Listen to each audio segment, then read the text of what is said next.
cannot give you back your homes or restore your dead to life. But perhaps I can give you justice in the name of our king.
I can give you justice.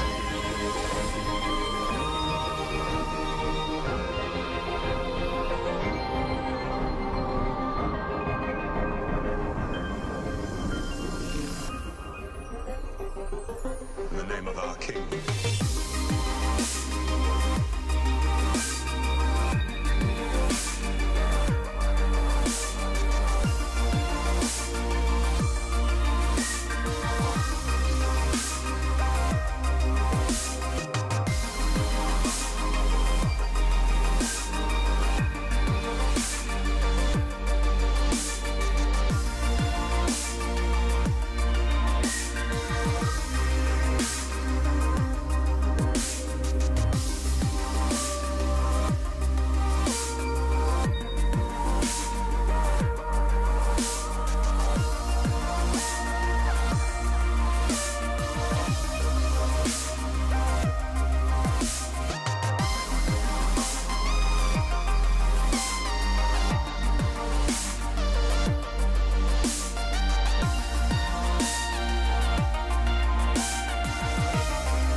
I can give you justice.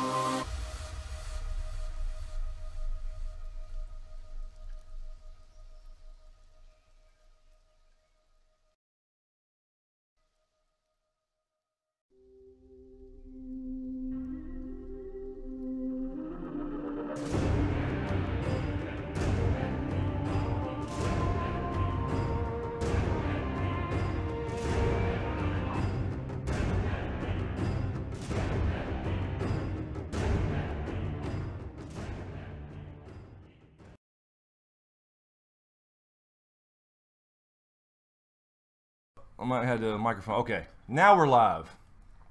What's happening, guys? I think we're live. Can you hear us now? Can you hear us now? Let's see what we got here. All right. Let's see. Am I not seeing the chat moving? What's going on here? All right. This could be different. Can you hear us? Can you hear us? I see chat moving on here, but I don't see it on here. Let me refresh this watch page.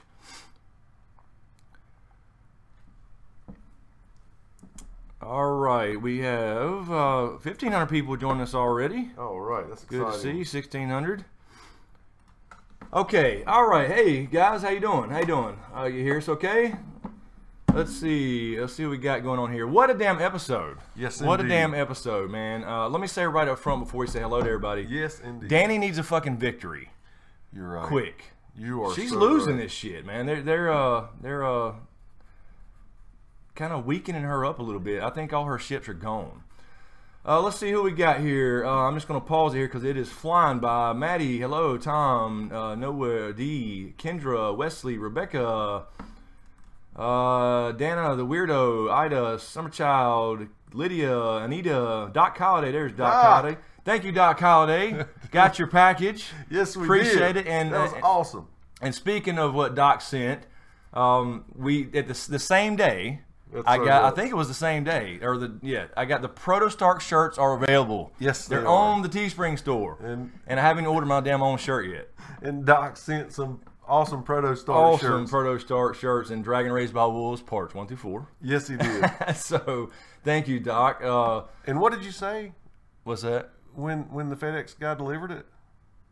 Oh, you talking about what's in the? Yeah. Oh, yeah, that's right. I got it and I was holding it like this and I was like, but what's in the box? He did the Brad Pitt for me, Doc. I did, man. I did, Doc. I appreciate it, Doc. That was so cool. Okay, Keegan, Casey Stewart. Let's see here. Her Monster Highness, Renee Lava Dog, Michael Palmer, Joseph Ashley, Carla Stark. Hello, Young. Rob, Ryan. There's Carol Brown. Carol Brown in the house. Carol Brown's here. Camilo, Amanda Stew. Hey, Amanda. C. Wade, Jim Kane. Damn, it's flying by. It is flying by. It is nuts. It is insane. Hola, hola. All right. So anyway, let's jump in. There's Hoon Job. Hey guys, how you doing? What's going on, Hoon? Low Horton in the house. Hello. Ever Curious, Joseph, Rhodey, Vincent. Anybody new here, hello and thank you and welcome to Smokescreen. We are going to continue doing this throughout the season. Yes. So what we're going to try to do today is we won't start with questions. We'll kind of let's go over the episode. We tried to do this last week, but it's so hard to keep up. It is. But anyway, this opening scene, man, with Danny and Jon, it was pretty damn cool. I'm telling you. There was some respect there, and then of course they're going in that direct. The fanboy in me loves it. I'm sorry. Remember when it first started and it was showing the ocean and the shore, and you were like, "This looks like a movie." It really did. Oh yes, I did. The very first scene, I was like, "This looks like a damn movie." It does. It feels such like a good production. But no, this was a pretty damn cool meeting. As I kind of predicted, Jon did not bend the knee. You did. A little bit of mutual respect there. I think she kind of dug that he didn't just like cower in fear. They talked about some history of around. I thought he was about to. I really got that weird feeling. Yeah, he was like, he stood his ground. Yeah, and I like how they did the history of the thing. You know, she mentioned Torrhen Stark. You know, the last king who knelt to Aegon the Conqueror and all that good stuff. There's Mike Bushnell. What's up, Mike? So yeah, it was really good. And then of course, you know, they get interrupted by Varys about the damn attack. So that's how they find out about the attack on the Greyjoy fleet and the Dornish. I mean, Dany is losing with 3 fucking dragons. So she's gonna. It's time for her to go little Mad Queen here. It's time for her to pull those bad boys out. That meeting with them would have gone totally different without Davos and Tyrion there. Oh yeah, absolutely. That was so cool that they each had their guy. Yeah, exactly. And then Tyrion coming out and talking to him and saying he actually believes in the Grumpkin and the Snarks going back to season 1. That was pretty damn cool. And then her, like, Tyrion's bridging the gap, you know, give him a little something. Let him mind it. It don't mean anything. If it's not true, it's worthless anyway. That's right. So, and then she gave him the little, you know, you can go mine the dragon glass, do what you got to do. And he's like, so you believe me? Yeah. And she's like, better get to work, Jon Snow. Yeah. And he gives him that little look back. So you know, that's just the way they're going. That's where it's going. Oh, it was so cool. Yeah, I think she's crushing. Absolutely, and him too. I'm sure, him too. But yeah. So then after that, let's see, what do we have? We had I love the line when they're walking up. They're walking up to Dragonstone, and he says, but I'm not a Targaryen. And as soon as he says that, Drogon, I think it was Drogon, comes flying over. And Jon and Davos hit the fucking deck. Talk about timing. So they timed that just right. Dan and Dave, I saw what you did there. So another little Targaryen type thing. And she did say actually too in the throne room, I am the last Targaryen. I'm like, no, you're not. I know. No, you're not. But that makes me wonder, man. And then Bran, of course, showing up later on. I got to talk to Jon. And we'll get to Bran shortly. But a few more Targaryen teases that I think we're going to see. Yes, he said I'm not a Stark. That's right. Yeah, as far as talking about being a bastard. Thank you. Who is that? Amanda? No, Peach. Yes, thank you, Peach. But yeah, at the same time, Drogon falling, that was pretty damn cool. And they hit the fucking deck like, what the hell? Because you hear about something like that, and that's how you're gonna react. So that was pretty cool. Yeah, what about Melisandre? Yeah, and that was very cool for her to say. I did my job. I brought together ice and fire. So it's like she says going to Volantis, but then the cool thing, I have to come back here. I have to die in this foreign land just like you do. So she's seen Varys' death, stopped him in his tracks, and he was like, "Oh shit," because he knows how he knows how it is with these damn sorcerers. Yeah, he knew. There's Amanda. Thank you, Amanda. Let's see here. So then we had. So yeah, I'm really curious to see how Varys is going to bite it. I almost thought for a minute when she said my job is done, really quick on the Melisandre thing, I thought like she's going to dive off this fucking cliff or something. Yeah, I had that feeling. It had that vibe. Yes, like it did. she was just going to take herself out. But she's got to die by fire, I think, if she goes. I want her to be around for this though. I want her to do something magical in this war to, maybe she sacrificed herself in the process. To kind of redeem herself. To redeem herself for Shireen and all the mistakes she's made reading the flames. Yep. Something. But yeah, and Craig's saying very fast pace. Yes, this was all over the place with time. Time was skipping. And then of course we had the scene where Tyrion is talking about, I think that was let's see. The scene with Tyrion, talking about the plan, and it looked like, okay, they're going up to Castle Rock, and the Lannisters are going to try to defend it. Oh, and then, of course, Tyrion saying, but this is basically a diversion out here. It'll be a tough fight on the walls, but I was in charge of the drainage systems because that was beneath Tywin. And I like to sneak whores in. And I like to sneak whores in, so I left myself a little something there, so they let them in, but it ended up being that fucking Euron. I know, bastard. Euron is getting in the way. He's a great fucking villain this year. It is nuts how good he is. And Cersei was so turned on by this when he brought in the Sand Snakes, Ilaria and Tyene. She was like, "You'll have what your heart desires after the war is won." And line of the show, somebody just tweeted this to me. I'm sorry, I forgot who it was. Line of the show to Cersei like a finger up the bum to Jaime, and he wanted to cut his damn throat. So that was funny as hell. But the meeting there, obviously Euron. I love this guy this year. Last year I was like, this is not Euron, and he's not the Euron of the books quite, but he's closer. Mm-hmm. And he's fucking insane. He's got the smile on his face the whole damn time. He's got, this smirk, whether he's killing people or delivering gifts or whatever. He's talking shit to Jaime right in front of him. He's not scared of nothing. No. He's not badass. At all. And, yeah, Cersei showed some, I don't know, I'm just thinking of, down there in the crypts or wherever they had them in the dungeon. Yeah, it looked to be the Black Sails, I guess, but they left the torches there so she could see her die. Gave her the kiss of death, which is poetic, I guess. So she's got to watch her now. I don't know if we'll ever see that, but she says basically she's going to keep her alive until she sees her bones. That's going to be a while. Yeah. That's going to be a while. If you don't eat, we're going to force feed you. Yeah, no shit. So that was pretty cool. So yeah, I mean this whole thing, the spoils of war was all Cersei. Dany lost a lot of shit. Then Grey Worm looks over, and this is what bothers me. They take Castle Rock so easily, obviously, because it was a plan. Them going to Highgarden. Euron burns all their ships, and he's looking over with tears coming down his face. They're trapped. You got to assume that's all their fleet, I guess, or the other half of the fleet, or at least a big portion of it. And, it was just a speck in this episode, but Theon was pulled from the water. Yes, that's true. And I tried to save her. I keep feeling sorry for him, man. He's had such a rough run, man. He has. But I think that sets him up. I think it sets him up for Euron later. I'm just hoping that at least.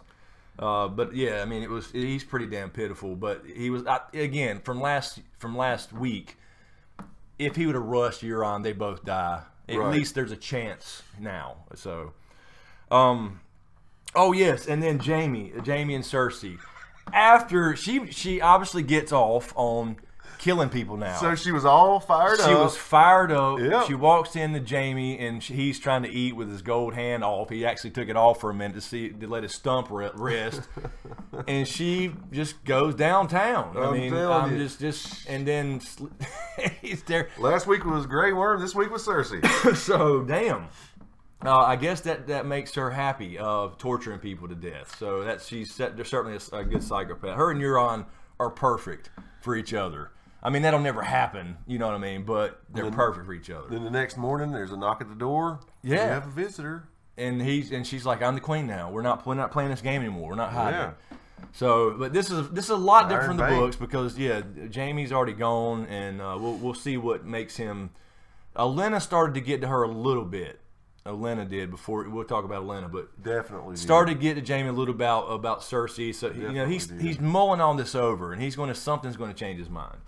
Let's see, what do we have next? The Iron Bank visited, said, and this went a little bit different than I expected. I expected them to, he tried to talk a little bit about the dragons, about I guess Dany as far as possibly supporting her like we expected. Yeah. Although Dany may not need the gold or whatever.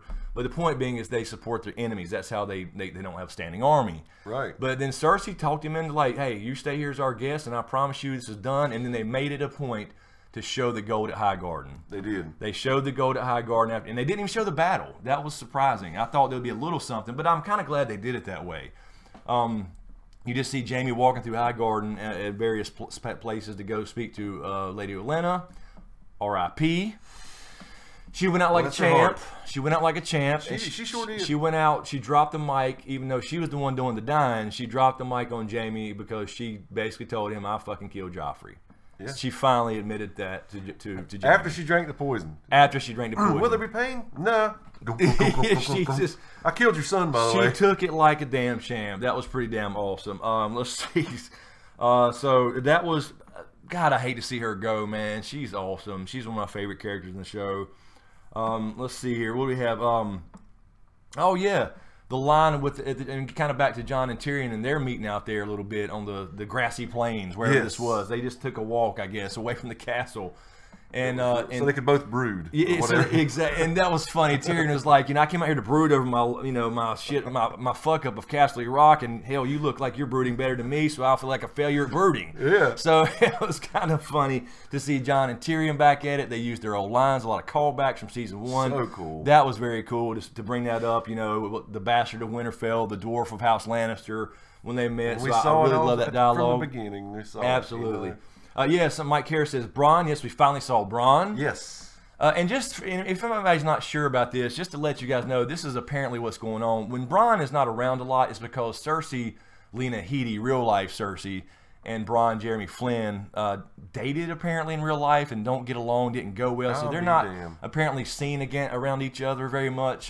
So that's, I think that a lot has to do with why Bran's not standing in the room with Jamie at all these different meetings and stuff. So I think that's just a real life thing. Let's see. Sansa in Winterfell. Dude. She's a good leader. I agree. She's doing good. Littlefinger started talking again. Fight all these battles at the same time in your mind. Trying to confuse her. Yeah. But she goes around. She's talking about food. We need more food. We got to get more food delivered now. They ain't going to have time to bring it when they come. She's talking about the armor. Should be leather, boiled leather with that armor. It's going to be getting cold. So she and Littlefinger actually says, you're meant for this leading stuff, kind of starting the undermine thing. You're in power now while your brother's gone. And just like with Jamie and Cersei, there was a knock at the door.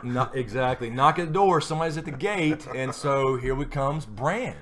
So Bran is home. He is. And Mira, poor damn Mira. She looks just exhausted. She just needs to go sleep for 3 weeks, and I think she probably will. But yeah, Bran was odd. He was odd. I mean, I understand what he is and what's happened to him and all that, but he wasn't even like the Bran we saw. You know what I mean? Last year. At all. So I agree, he should be different, but still show a little. Some kind of emotion. Yeah, emotion. It's a reunion with your sister who, you know what I mean? Exactly. I understand, like, the weight of the world's on his shoulders, and he's seen all this horrible stuff and this, whatever in the future and in the past and what's coming. But damn, it was like, I can never be Lord of shit. And she was like, tell me what the hell's going on. What does that mean? Right. And he was trying to explain it. She's like, I got to go inside now. You're boring me. I don't. I guess.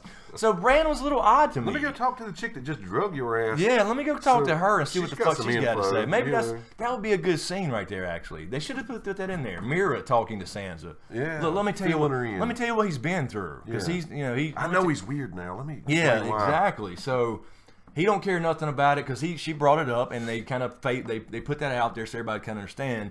He is the trueborn son of Ned Stark. He should technically be the Lord of Winterfell. And yeah, you've been saying that. And Jon's already been elected king in the North, so people were asking, like, when Bran comes back, what happens with that? So obviously they brought that up. They talked about it right off the bat. Like, you're the Lord of Winterfell now. You know, right. Regardless of what happened with Jon, you're the trueborn son. And he's like, no, I'm not anything. I'm the three-eyed raven now. What does that mean? And he tried to explain it, but he was weird about it. Very weird about it. So I don't know. I didn't dig the Bran reunion. I mean, I felt good when she was hugging him, but I just after that I was like he was very odd. I don't know.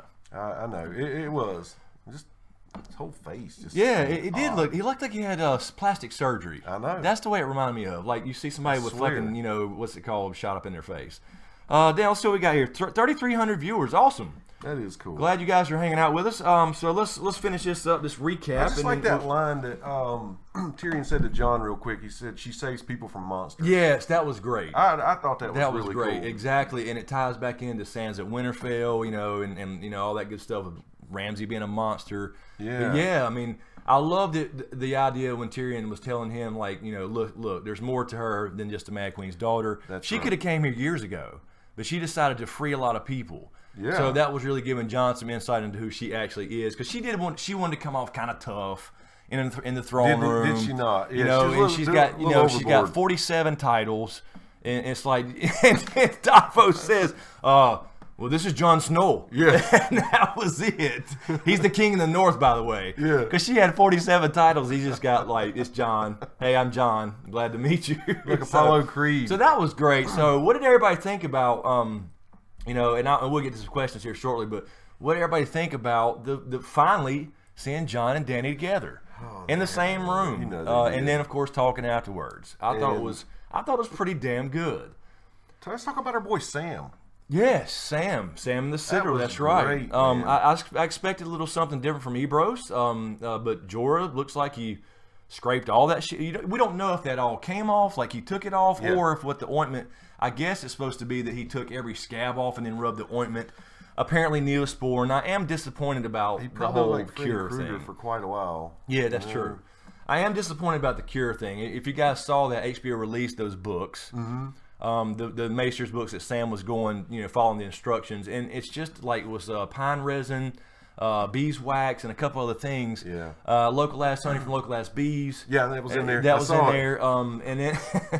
And then there was no dragon glass, nothing about dragon glass being ingested. You thought that was going to be it, so it's like... Take that off the board for dragon glass. Really? It's Neosporin. And I think Carol had said salad dressing. It was some kind of Caesar salad dressing is all it was. So I was kind of disappointed about the cure, but then again, it's kind of showing that the Citadel is making advancements about medicinal advancements. You know, basically it's a rash. And they thought it was something that they just couldn't control. They had no idea what to do. Somebody found the right mixture to heal up the rash. Essentially, is what's going on. So I guess that makes sense in a way. And he gave Sam an attaboy, and then was like, "But I got something for you to do." Yeah, you're a Xerox machine now. Jeez, could you imagine copying all those scrolls and books? Good God, man! Xerox, where are you at? Sponsored by Xerox. That'd been funny if the show was. What else do we have? What else do we have? Maybe that means Jorah isn't cured. Yeah, you know, he said something like doubtful. You know, it looks like it's gone, but doubtful or something. So I don't know. It still makes me wonder what the point of that was. Was it just to bring Sam and Jorah together? No, I think that doesn't fit.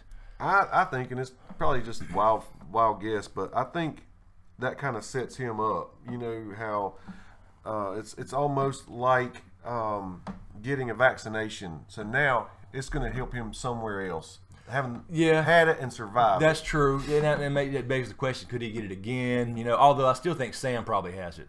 That shit got splattered in his face last week. Worried You know it about that, did. yeah. You know it did. I mean, they're not going to show that. I'm not saying he's going to actually get it. But, I mean, realistically, come on. Oh, yeah. No facial protection. He's just sawing at that pus flying out. Oh, yeah. You And know, then that's... Gilly over in the corner like That's a rock. insane. You know, Yeah, he's exactly. done spread it. You know, put on a damn helmet or something. What else do we have? We have a couple notes here, and I'll do a more in-depth review, of course. That'll. Yeah. So tomorrow I have my preview video for episode 4, and then the review video after that. So, let's see. We had, Dany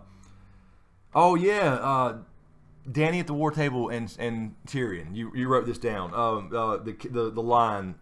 Give me 10 good men and I'll impregnate the bitch. That was a good. They did a lot of callbacks this year from season 1, absolutely, or this episode. Is on point. So yeah, they brought up Bran, then we finally got to see Bran. Let's see, yeah, and then I think we talked about took High Garden, so that was a good move on their part.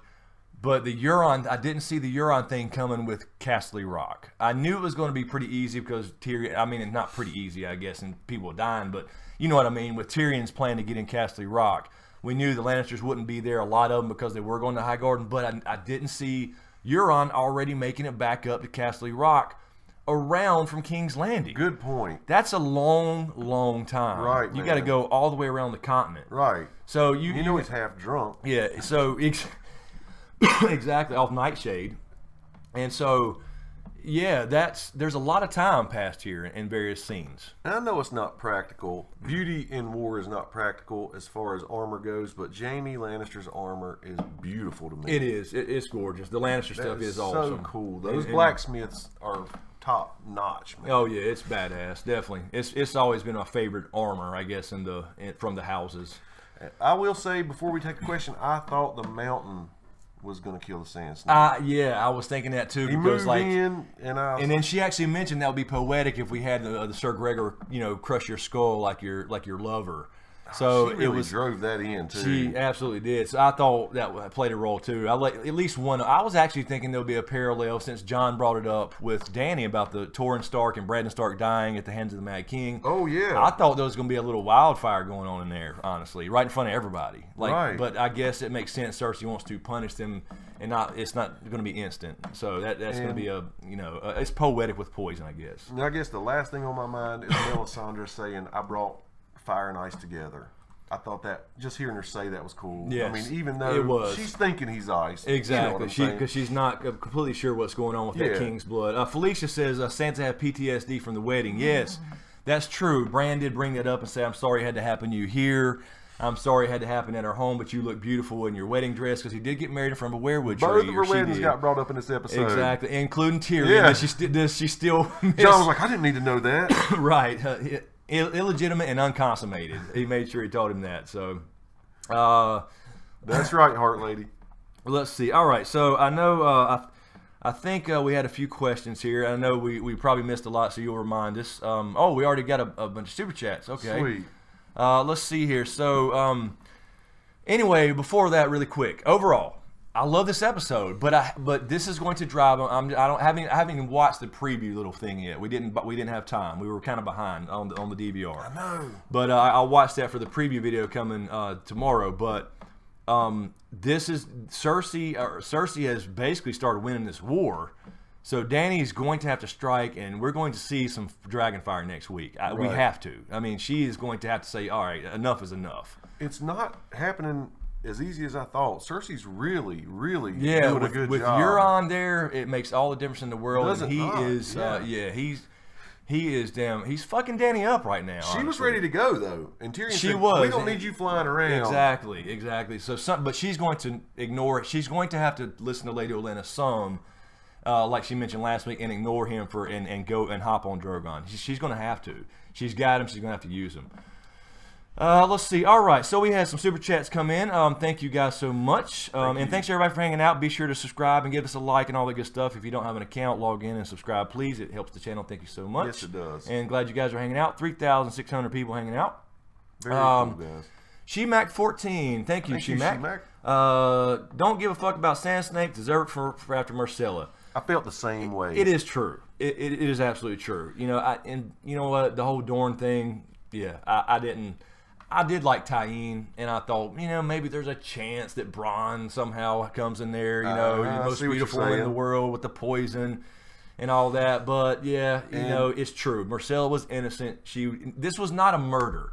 Okay, this was not a murder by the Mountain in the trial by combat. It was a trial by combat. Good point. One of them was going to die, but Oberyn fucked up. He talked shit. Yeah, that's all there is to it. Cersei it was not murder. That point home. He did. So he had to brag. He had to show off. He absolutely did. It's absolute truth. So yes, very true. And I mean, the only part about that She-Mac that I felt bad about was the mother-daughter relationship, just in general. Yes. But personally, fuck them. I feel the same way. All right. Thank you, She-Mac. Josh Novosad. Thank you, Josh.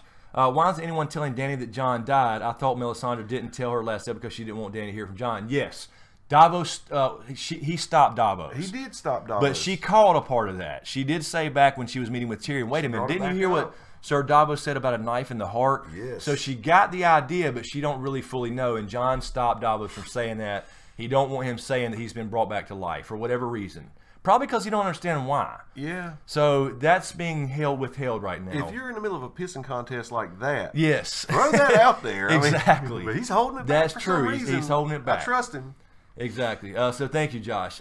Peach. Thank you, Peach. Thank you, Peach. Dany's going to come back hard with the Field of Fire, Dragons. Yes, yeah, I absolutely agree. It's going to She's got to now. When they hear about the Unsullied being trapped up there and the fleet being burned by Euron, she's going out and she's going to do some damage. We've got to see, you know, Dany.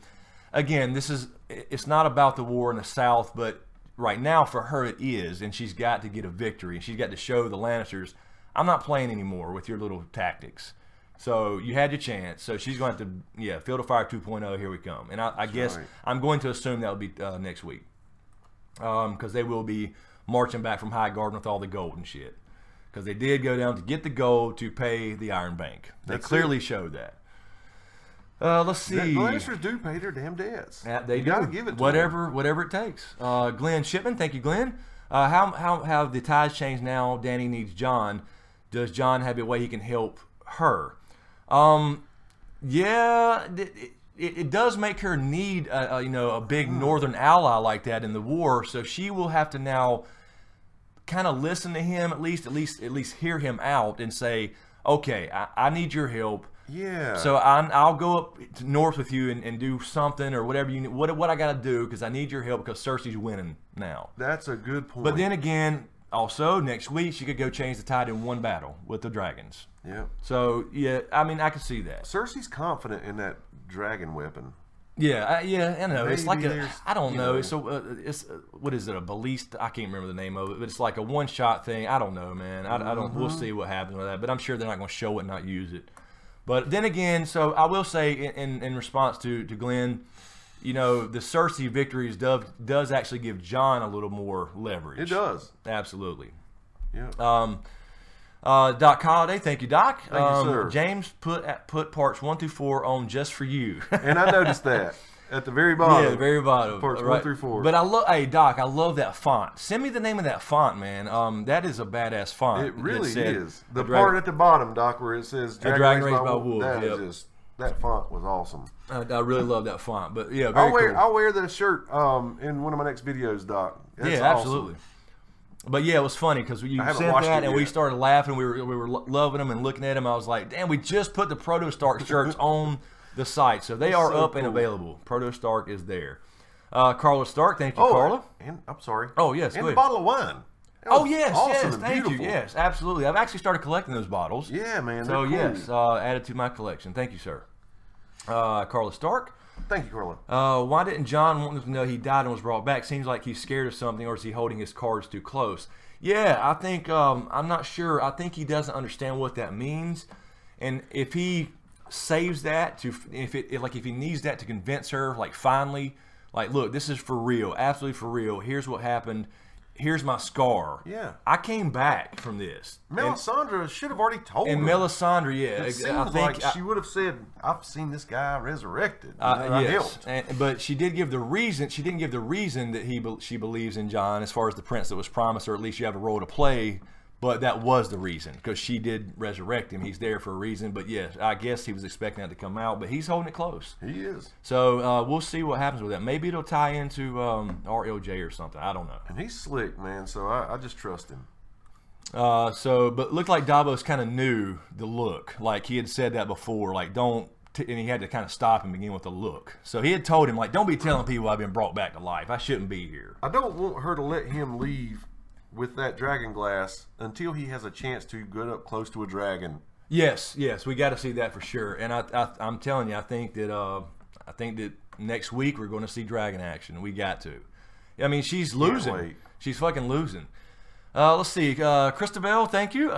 Hey guys, why didn't Jon want to tell them about his resurrection? I can't think of a reason why he wouldn't tell her, including Melisandre. Yeah, same question basically we just had. Yeah. I think it's just I don't know. I don't think he understands it enough to like go spouting it out like it's a you know how people brag about their scars. Oh yeah. Or whatever. Or well, I did this. Well, I broke my damn foot. Why? Like the scene in Jaws. Yeah, exactly.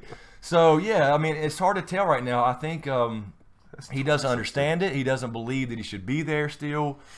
He's trying to figure out this whole thing, but he knows now that he knows nothing, literally, that he needs to save people from that nothing for as long as they possibly can, because he knows what's on the other side. Right. So, yeah, it's a great question. I don't really know right now, unless, again, it's some kind of bargaining chip he's saving for later. John Carey, thank you, John. Also, John, yes, will we see Valentis? Oh, is that where Melisandre's going? Volantis? Is that, we've seen Volantis. We've seen a little bit of Volantis before. That's where Tyrion and Varys went. But yeah, I doubt we'll see that again. That's where the slaves has tattoos here on their. There's several different kinds, as far as workers and whores and all that good stuff. We've seen a little bit of Volantis. Where the Red Priestess was season 5 when Tyrion and Varys were there, and Jorah kidnapped Tyrion from Volantis. So I doubt we'll see that again. Also, John, really quick, John Kerry, I missed your question last week. Was that his question? Yes, I think, and I pulled this up. I missed your super chat. I'm so sorry. Really sorry, John. So I dug it up, and so John asked last week, and thank you so much, John. Appreciate that so much. Also a Patreon, so I really appreciate it. Do you think the show is done with the Children of the Forest? Doesn't seem like they are needed anymore. I think they're needed. I think they're needed in the end. But we've mentioned that before as far as our little speculation on the end game. Mm-hmm. I think there's still children left. I think they're at the God's Eye. The question is, does the show go that route? I don't know. We've got no mention of the God's Eye. We did see Harrenhal very close to the God's Eye. We learned a little bit about Hallan Reed in the flashback and from Mira and Bran on the way to the wall or beyond the wall to find Bloodraven. So the show made it seem like that Leaf was the last one, and of course we know that 1-1 was likely the last giant in the show. So in the show they may be, but the books for sure they're not. They're not in the books. There's definitely children at the God's Eye, and if not, actually a lot of other places in the books. Oh, okay. Because there's lots of underground places everywhere. They don't show up there. So the show. I think it's 50-50. They may bring them back for the end game if we're even close to being right. We may be totally off and we're wrong, and they'll never. If they don't show in other words, what I'm saying for the show is if they don't show the God's Eye in any fashion as far as the end game of where this takes place, then no, they won't show any children. Right. They likely won't. Hard to say. Let's see. So thank you, John, for both questions. Seriously. Jason Coleman, thank you, Jason. Hey, Chris, I'm not third again. Lo, you guys rock. Thank you, Jason. Not third again. Let's see here. Also, Ella. Thank you, Ella. Is that Bay or Bo? Ella Bay? B? Ella Bay. Ella Bay or B? I'm not sorry, Ella, if I'm butchering that. Let's go back. Jason Coleman. Let's see. Q&A. Which message via Raven is Littlefinger worried that Maester Luwin kept? Yeah, that's true. I noticed him saying that. I'll check his records, but I didn't really pay attention to Littlefinger then. So, yeah, there may be something with the dagger about whose it was, but I don't think he knew at the time. So I don't know if Maester Luwin would have any records with anything against Littlefinger. It may bring up the dagger though, That would be because we cool. know Arya ends up with it according to the promo shots on the That's magazines. right, yeah. So a good question. Good question. That's I right. didn't, when I watch it again and take notes for the review, I'll definitely take a look at it, and I always pause Good everything question. and stuff. So that's a great catch that he probably was worried about something there. May bring up the dagger again, and of course you saw a little bit of Bran. He did tell Sansa, "I'm sorry all this happened," but he knows everything. Yeah. So he's going to be able to see that Littlefinger actually betrayed Ned with that dagger. BLW22, thank you. BLW, what do you think Melisandre meant by saying she had to die in Westeros while talking to Varys? Yeah, I was wondering, what does she actually mean? Yeah, I was going to ask you that myself.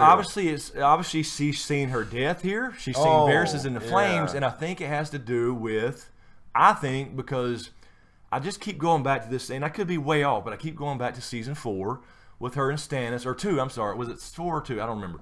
A previous season with Stannis when she said, after they got back from Blackwater, and she says, 4, and she says, if I was there at the Battle of Blackwater, I could have saved those men. Well, what could she have done? That's what I keep thinking about. Like, she's going to come back, and we're not going to see her for a long time, and all of a sudden, it's some battle with the White Walkers in season 8. Dude. She does something magical and goes out by fire. Would I be don't cool. know. And she's seen it, so she knows. So she knows. That I have to die here. You know? Right. So I might go to Volantis, but no, yeah, I got to come back. So I'm dying then here. why go to Volantis anyway? Just to get away from Jon for a while? I mean, you can go anywhere, but I don't know. So, but I doubt we'll see. Was promised over there that she's seen. There's probably another one for sure. Well, no, Dany was over there. They all called Dany that. Let's see. We have Josh Friend. Thank you, Josh. Thank you, Josh. It makes no sense that Tyrion or anyone would fail to think that Caster's Rock would be reinforced by Euron or more. Thoughts on any of this? That's what. Well, I think you saw in the opening, right, with Jon and Dany, that Varys came in and told Dany during the talk, like, Euron has attacked the fleet of the Martell fleet and all that good stuff. Right. So I think that's when they found out about Euron being even a piece of the puzzle. Right. If that makes sense. Yeah. You know what I mean? And the ship had already they'd already been on their way to Casterly Rock. It was basically happening as they were speaking. So as they heard the news, they realized that Cersei knows what's going on. Yeah. But they didn't know that Euron. They didn't think about Euron following them. Which the time is weird. Because he had time to go back. He had the time to go give his gift, leave King's Landing again, and sail all the way around the continent to catch up with the Unsullied, or show up when they, or whatever it was. So it was kind of odd. But yeah, I mean, I guess when Tyrion originally planned that's what I'm saying is Euron wasn't even a piece of the puzzle. I agree.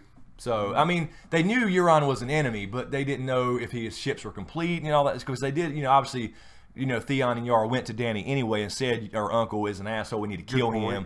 So they knew about Euron, but I don't know if they knew his status, is what I'm saying. Right. His status as far as the Iron Fleet. So they'd already had their plan, sent the guys off, and then got word that Euron was actually active in the ocean again. So very active. Yeah, exactly. Just came up behind him, and that surprised me there. They got me there. They got me with the whole Euron attacking Grey Worm's fleet. Yeah, I did not like seeing that shot. Let's see. All right, we're almost at 4,000 people. Thank you guys so much for hanging out. Let me grab a random quick. I know we got more super chats, but let's see what we got going on in the chat here. It's flying by. Royal question Q&A. Bran saying he wants to talk to Jon about his father. Probably, absolutely meant that. Don't forget that one if you can. Which one? Which one? Job. Okay. Bran says got to talk to Jon. Obviously, he's got to be referring to the Tower of Joy as far as who he is, and hopefully Bran has some insight into what that means. Not just that here's who you are, he needs to know that but too, here's why it matters. That's going to be a tease for a while, and please let this happen in season 7. I don't know, but it may be a season 8 thing. We're going to keep getting teased with it. Jon's going to meet the dragons, I'm sure. And they're going to like him, and there's going to be a lot of cock teasing about the dragons, the Targaryen thing. Well, could that be the leverage he has? Do you think when she sees that, she may say, "I need you to ride the dragons because my counsel tells me I need to be here, blah blah blah, Oh, or that's something like that. I don't know. That I would be know cool. that'd be. I mean, you just met a dragon. I'll ask you to ride it. That's a little far fetched. Yeah, that's a little early. That's a little early, Yeah. but yeah, that's a cool idea though. Let's see, Hoonjob. If you lose your virginity in a horror movie, you die Grey Worm. It's done. Very true. Yeah, that absolutely if Jason true. Voorhees has anything to do I'm with worried about Grey Worm, and I actually thought last week that like we're gonna see him die this episode, but I don't know. We'll see if they make their way across Westeros somehow, because they have no ships now. All right, let's see. Also, from Super Chat, Talani, attaboy. Thank you. Thank you, Talani. Please talk about Cersei leaving Ellaria alive when you get a chance. This has to be a mistake. Good to see you guys. Well, I mean, I could see. I don't know what what you're she's saying, going. Talani. Yeah, there's always a chance that Like she could Ellaria get out, could escape, or somebody can Yeah. help her out. That is true. There's always that chance, but she wants that poetic revenge to make her suffer for years. So it because could she was be- saying years. That could bite her in the ass. Yes, it could. Yeah. So that's true. We didn't see it happen, so yeah, we'll see if they ever check back in on the dungeons. I imagine if they do, it would have to be season 8 for that much time to pass for them to both be skeletons laying there or something. You know what I Yeah. mean? I don't. So we may never see the dungeons again. I don't know. But yeah, you're right. There is a chance that Bran could go down there still. That's right. Because we didn't see it, and now he don't have long, and he's not going to find the antidote. Cersei had the antidote unless he can find it from Qyburn, because obviously Cersei drank her little portion of it. So there is still a chance. Good there. question, That would be Lonnie. kind of cool if she thinks that's going to happen, and then she does end up fucking her up in some way. That would be kind of cool. Let's see, John Kerrigan. Thank you, John. sir. Finger in the bum, absolutely. Line of the episode. Ew, yes. Euron is roasting Jamie every chance he gets, does. and he said, "Tell me, does she like a finger in the bum?" And Jamie wanted to cut his fucking throat. I know, right man. there on the spot. Because he was like, and he was like, "Shh, we'll talk later." Give me some advice, brother to brother. When we get a chance to talk about how she likes it. And then he's like, "Shh, we'll talk later," as Jamie was going to pull his sword. Oh man, he does not like Euron, so that might be a fight later down the road. It will be. Let's see, JD Shark. Thank you, JD. What's up, fellas? Love the channel. What do you guys think Melisandre is going to do in Volantis? Maybe to get something to help with the war for the Dome. Yeah, I almost think it was just They're a thing. not building up to that. I agree. not I think it's giving just you a anything. way almost to get Melisandre out of the way for a little bit, because she was pregnant during that season and all that stuff. Had a child, had a baby in real life. So maybe it was just a filming thing, and it's kind of something to get her out of the way for a little while. I don't know. There's nothing in Volantis, because Volantis, as a matter of fact, Dany should have stopped by there before she left. Maybe she did, perhaps off screen, send some Unsullied to go free that city or whatever. I don't think so, but there's really nothing there for her to do, because basically there, all the Red Priests and stuff just talk about Dany. So that's why I wanted Kinvar to come over here with her. But I think it was just more of a way to kind of get Melisandre's character out of the way for a little while. So at least we know she's got some special trip to go do something. Baby, what are you going to do on Volantis? You wasn't supposed to give that away, man. Oh, man. Oh, so yeah, I think it's kind of just a kind of thing. So we're not going, where the hell's Melisandre been, for the last four episodes or whatever. All right, over 4,014 people watching. Awesome. Thank you, guys. If you're new to the channel, welcome. Welcome to the channel. We do this every Sunday, and then tomorrow I will have a Please subscribe. preview video out, and then a in-depth review video as well, and then usually one more video throughout the week, depending on there are certain little things. Yeah, something will catch him midweek. Exactly. Something will catch my eye, like a little theory or an idea or something I catch when I go back and pause it and really watch it close, because we're trying to watch it quick and get... So these little things are just our first reactions and reviews, so really, really surface level, and try to have a conversation with you guys. So yes, please subscribe if you hadn't already. I know a lot of people, again, I say this a lot, just like Proto Stark, give everybody a chance to drink. That is a drinking game on our channel apparently, so a lot of people do browse YouTube with no account, so feel free to create one really quick and subscribe, much appreciated. Let's see. Rachel Miller, thank you, Rachel. Jamie outmaneuvering Tyrion. Damn. Yes. Heartbreaking. It was. Lannister It was on Lannister. Yes, it was. But hey, he learned from the best, and Damn right. Jaime was around Tywin more than Tyrion ever was. Good point. So absolutely, and he went out there to brood. But what I love about Tyrion is he made a joke of it because Jon was brooding worse. That was so cool. That was an awesome conversation.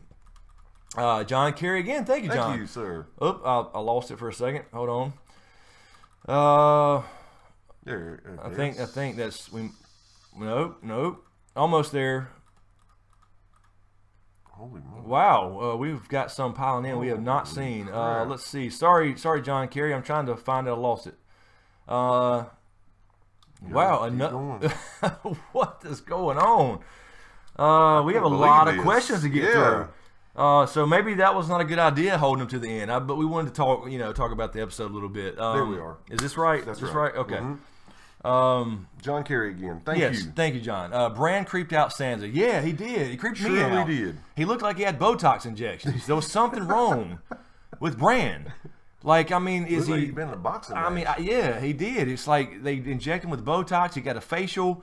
I'm not sure what was going on with him. He acted really he was weird. Such a cute boy too, and really he grew weird. Up, he's already looking like three-eyed Raven. Yeah, he's freaking something's going on with the aging process. Yeah. I don't know.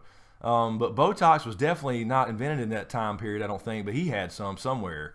He just looked odd to me. He was very odd. He should have been a little more emotional. He's still human, so Right. I didn't really dig the Bran thing. That's a good point. He's still human. He is. He's lost that humanity. Yeah, it seems like he's losing that a little bit. But I guess that's the price to pay for the gift of whatever, saving the world or trying to. Let's see, Steven, is that Schulter?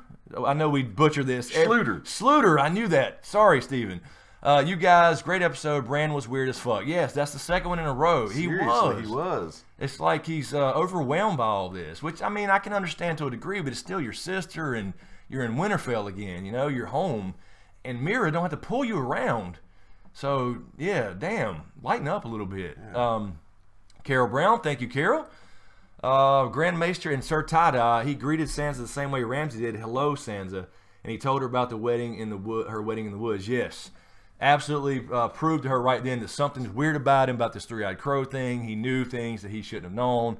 They did get married in front of the weirwood tree, so he saw all that. And apparently in the show, you don't even have to have a weirwood tree around. Right. We don't know the distance or how that works. But he's going to be, I'm sure now, based off of that, instrumental in the Littlefinger thing. I think he's going to say, you know that little bastard you're hanging around with that's still here with the Vale Army? Oh, he's the one that held the knife the father's throat. So I think he's instrumental in that for sure. Man, yeah. I can't wait actually to see that. Even though I've already said a million times that I do like Littlefinger's character for what it is. Oh yeah, I do. He's got to go. He does. He's a absolutely. bastard. Janie B, thank you, Janie. I don't see a question though. I'm not sure if you had one. Try to get it to a moderator, please. I know we have La Gig up in here. I know we have Carol and Amanda as well. I think I saw Jay Scar earlier. Yeah. And I'm sorry, guys, I'm not seeing everybody. It's flying by. It really is. Let's see, Doc Holliday again. Thank you, Doc. I think Sam finds some things in the scrolls as his reward. The Archmaester wouldn't have mentioned a reward otherwise. Yeah, I totally agree. I totally agree because good point. He did have that book the other week, and we did see a promo picture of Gilly reading the book about the Long Night. So she was reading something about Azor Ahai. So we'll see if that comes out in the show. That would have been the same book she already had though. But it makes you think like these are old scrolls that are in the restricted area. So here's your reward for what you've been looking for. There's something in here you might be interested in when you're making copies, and he'll find that. So I think that's true. That is real. I didn't catch that. I really something will be in that. that. He'll be copying something, and you're like, oh shit, or Gilly will be helping or somebody, because she can read now. Something will be there. When he said paper might eat flesh or whatever he said. Oh God, that was terrible. Shit. Well, they got the damn Neosporin now. They've been bending Neosporin. So there you go. There's where Neosporin came from. Is a World of Ice and Fire. Serial Margaret, thank you. Serial Margaret. What about Dany as the White Walker Queen? This is one of my kind of ideas. Not really in my theory. Probably, I'm sure it's not my theory. We talked about in a Dragon Race about Wolves. Parts 1 through 4. A while back, as one of our options is that Dany may be betrayed in some way, in a sense, by Jon, but of course he's going to love her at that point. but it saves the damn world. And maybe that's one of the reasons they're coming back.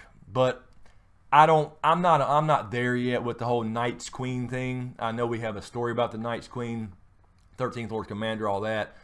It is there for a reason, but I don't know that they would wait 8,000 years. But then again, because I think they're coming back reacting to Jon's birth. I've been saying that for, well, we started that a year and a half ago or something like that, whatever it's been. So, I still believe that. But I can see there is a possibility with the Nisa story. It could be something where, because he is ice. That's one thing we mentioned in the symmetry in Dragon is, like Melisandre called Jon ice. He is not. He is both. Dany is fire. The Night King is ice. He is the Proto Stark, by the way. And so we'll see how that goes. But it is interesting too, and I'm keeping my mind open to that. Shelly again, Shelly Olsen. Thank you, Shelly. Thank you so much, Shelly. How do you think Bran is going to affect Sansa when it comes to Littlefinger? Yeah, I think it's going to be like I said a minute ago. I think. Do you think Sansa turns on him right away, immediately? I don't know. She's definitely already thinking like this motherfucker's crazy. It's crazy. That's what like I'm she's thinking. crazy, but she also knows like what he said was true. She knows that. So it's going to take a little bit of that, and then when he tells her, he's going to say something that confirms it for her. You know what I mean? He's going to say something that absolutely confirms he's not lying, he's not full of shit, that he's not crazy, and then that's when she gives the order or whatever it is, whatever happens with Littlefinger. So I think so. I think Bran does affect that situation. And, of course, Arya is en route. Let's just not forget the Arya thing. She's en route. She's coming. The assassin is coming. The assassin's coming. You're right. That's right. Carla Stark again. Carla, thank you, Carla. Thank you, Carla. Do you think now that Jaime knows about Tyrion's innocence, he will still try and kill him, or we let him go? I don't know. Are they going to meet Tyrion and Jaime? I guess. Well, everybody asks, what's going to happen when they meet. Yeah, I mean, yeah, Jaime can't. He still killed his father, regardless. That's true. And so there's going to be something there. But I think when it comes to when Jon gets around with, or Dany gets on Team Jon, right? As far as the real threat, and Jaime hears about something like that, they may have to push that shit aside. So I don't think he would immediately go and just try to kill him. Maybe Bronn's an intermediary there or something before, it kind of gets a conversation going, or somebody else. So he will definitely not kill him instantly, but he'll want to instantly. But then something will stop him for them to have an actual conversation about why. And then, of course, it's going to turn on more of Cersei's fucking crazy. You need to wake up. That I would imagine that kind of conversation. So did we just hear? What did I just hear? I just heard we're trending live on live videos. I heard we're trending. We're trending live. Are we trending again? Awesome. We have, what do we got? 4,000 people? Right at 4,000 people? Are we trending on YouTube again? We did it again. Outstanding. Outstanding. Cool. Cool deal. Welcome. Welcome, everybody. Glad you're stopping by. Let's see here. John, we just got John's there, I think. Oh, no. This is a different John question. John Kerrigan. Thank you, sir. Thank you so much. What will make Sam leave? I thought he would have been thrown out for helping Jorah. I did too. I said that. I said it there. I yelled at the TV you're a good man. You did good. You should be proud, but you got to get the fuck out. Yeah. That's what I thought he was going to say, Ebros. Did I not say that? You really said it like at the time you thought he was going to say it. And then he gives him the Xerox job. So yeah. John, you're a cool dude, man. Yes, you are. For us to blow you off last week. But yeah, it was totally James' fault. Yeah, I'm sorry. And then to come back this week like a champ, man. Yeah, thank you don't have to. much, Yeah, sir. yeah. You. Thank you so much, man. I really appreciate it. I mean, you're a Patreon already, man. Come on. But really, really appreciate it. Let's see. Ismail Talib. Thank you, Ismail. Hey guys, Moroccan from Canada here. Oh, awesome. Okay, cool. Love your stuff and discreetly follow you every Sunday from work. You discreetly follow us? I guess his boss will get mad. Oh, you're saying at work you got to be discreet. Yeah, there used to be. I don't know if you guys remember. If some of you people my age would remember, if you ever had a job in a cubicle working with a computer, at least whether you were in IT or not. There's always on every good website there was always the boss is coming button. I did not It know would that. instantly take you to CNN or some regular news site. I had no idea. Yeah, it used to be the boss is coming on every good website. That's if you guys really remember cool. that was always possessed. Thank you, Ismail. I'm glad you discreetly follow us from work. Be careful. How do you think Dany is going to bring the Dothraki to fight without a fleet? Yeah, see that. Well, we got to assume Shit, that I didn't even think about that. they did say a portion. So I do think they still have some ships there at Dragonstone. I guess they have to. Yeah, they have to. Because they're not going to carry, like, he's not going to carry a couple horses at a time on Drogon. Don't get me started. Could you imagine that? Hold on a second. I'll be right back. Man, no, they do have some left. I mean, it wasn't a complete, like, We're like wipeout. the Coast Guard rescuing people going across there with a horse. Exactly. Build a bridge or some weird shit. Let's see. So, yes, thank you. I think we did hear him say the line portion of our fleet or something like that, but a big chunk of it. So she hadn't lost everything, but damn, that's a lot. It really is. She's taking some hits. Janie B, thank you, Janie. Thank you, Janie. Jorah returned to Dany and tell her that Sam cured him. That will help her to trust Jon. That is true. Oh, I didn't think about that angle, Jorah. but yeah, he's going straight to Dany, I believe. Yes, absolutely. He has no other place he wants to go. He's got to go to her Khaleesi, to his Khaleesi. And that will, that's another kind of a bridge character. Yeah, if it makes sense, you know, with Jorah, you know, I mean, And heard from Sam, who was a friend of John, you know, you saw the whole association in certain thing. Series. We did these outline players. We did. I'm telling you, absolutely. He is they're a fiery, through. an outside player on the fire side of the world. Yes. So yeah, good pointing that out, Janie. Let's see, Frank. Thank you, Frank. Thank you, Frank. Melisandre says she's going down in Westeros, and also says that she will meet Arya again. Think Arya is going to take her out. See that? I thought about that again because I said that in a video last week or a couple weeks ago about them meeting again. They have to, and I think she might. That's a good point. She may know that Arya is the cause of that because they're not going to miss that. You know what I mean? They're not going to miss we will meet again. Right. So that will happen now, whether she's the death of her or not. See, I had originally thought maybe before the season started, before we knew that Melisandre made it to Dragonstone, that they would meet, and maybe she's the one who tell Melisandre, or Melisandre's the one to tell Arya. And I said without the choker, so she wouldn't even know it's her. That's right, you did. That Jon is king in the north. You know, Starks are back in control of the north in Winterfell, and that would make her go home. But it was hot pie. Yeah, that's cool. It was hot pie. So yeah, that's a good point. It very well could be that she knew that from the get-go, that it was Arya who takes her out, because she mentioned blue eyes, green eyes, brown eyes, and all that good stuff. But so good point. Cutie 2K12, thank you, Cutie. Thank you. 2K, are you playing 2K17 now? I'm assuming. What do you think? Do you think Bran was short with Sansa? Yeah, see, this is what we were talking about earlier. I think basically, I mean, you got the question, but they were saying, why do you think he was so short with her? Yeah, that's what I mean. It's just like I guess he's just learning all this stuff, and he's still saying he's got to be better. So what does that mean? Yeah. I mean, you already know how to do it. What do you need to get better at what exactly? His sensei is dead. He's having to learn on his own. Yeah, so he just needs to see the right things, you know, or whatever the history is. He's still trying to put some pieces together for himself, because he's just that cool of a guy anyway. Before he got all weirded out like he is now. Yes.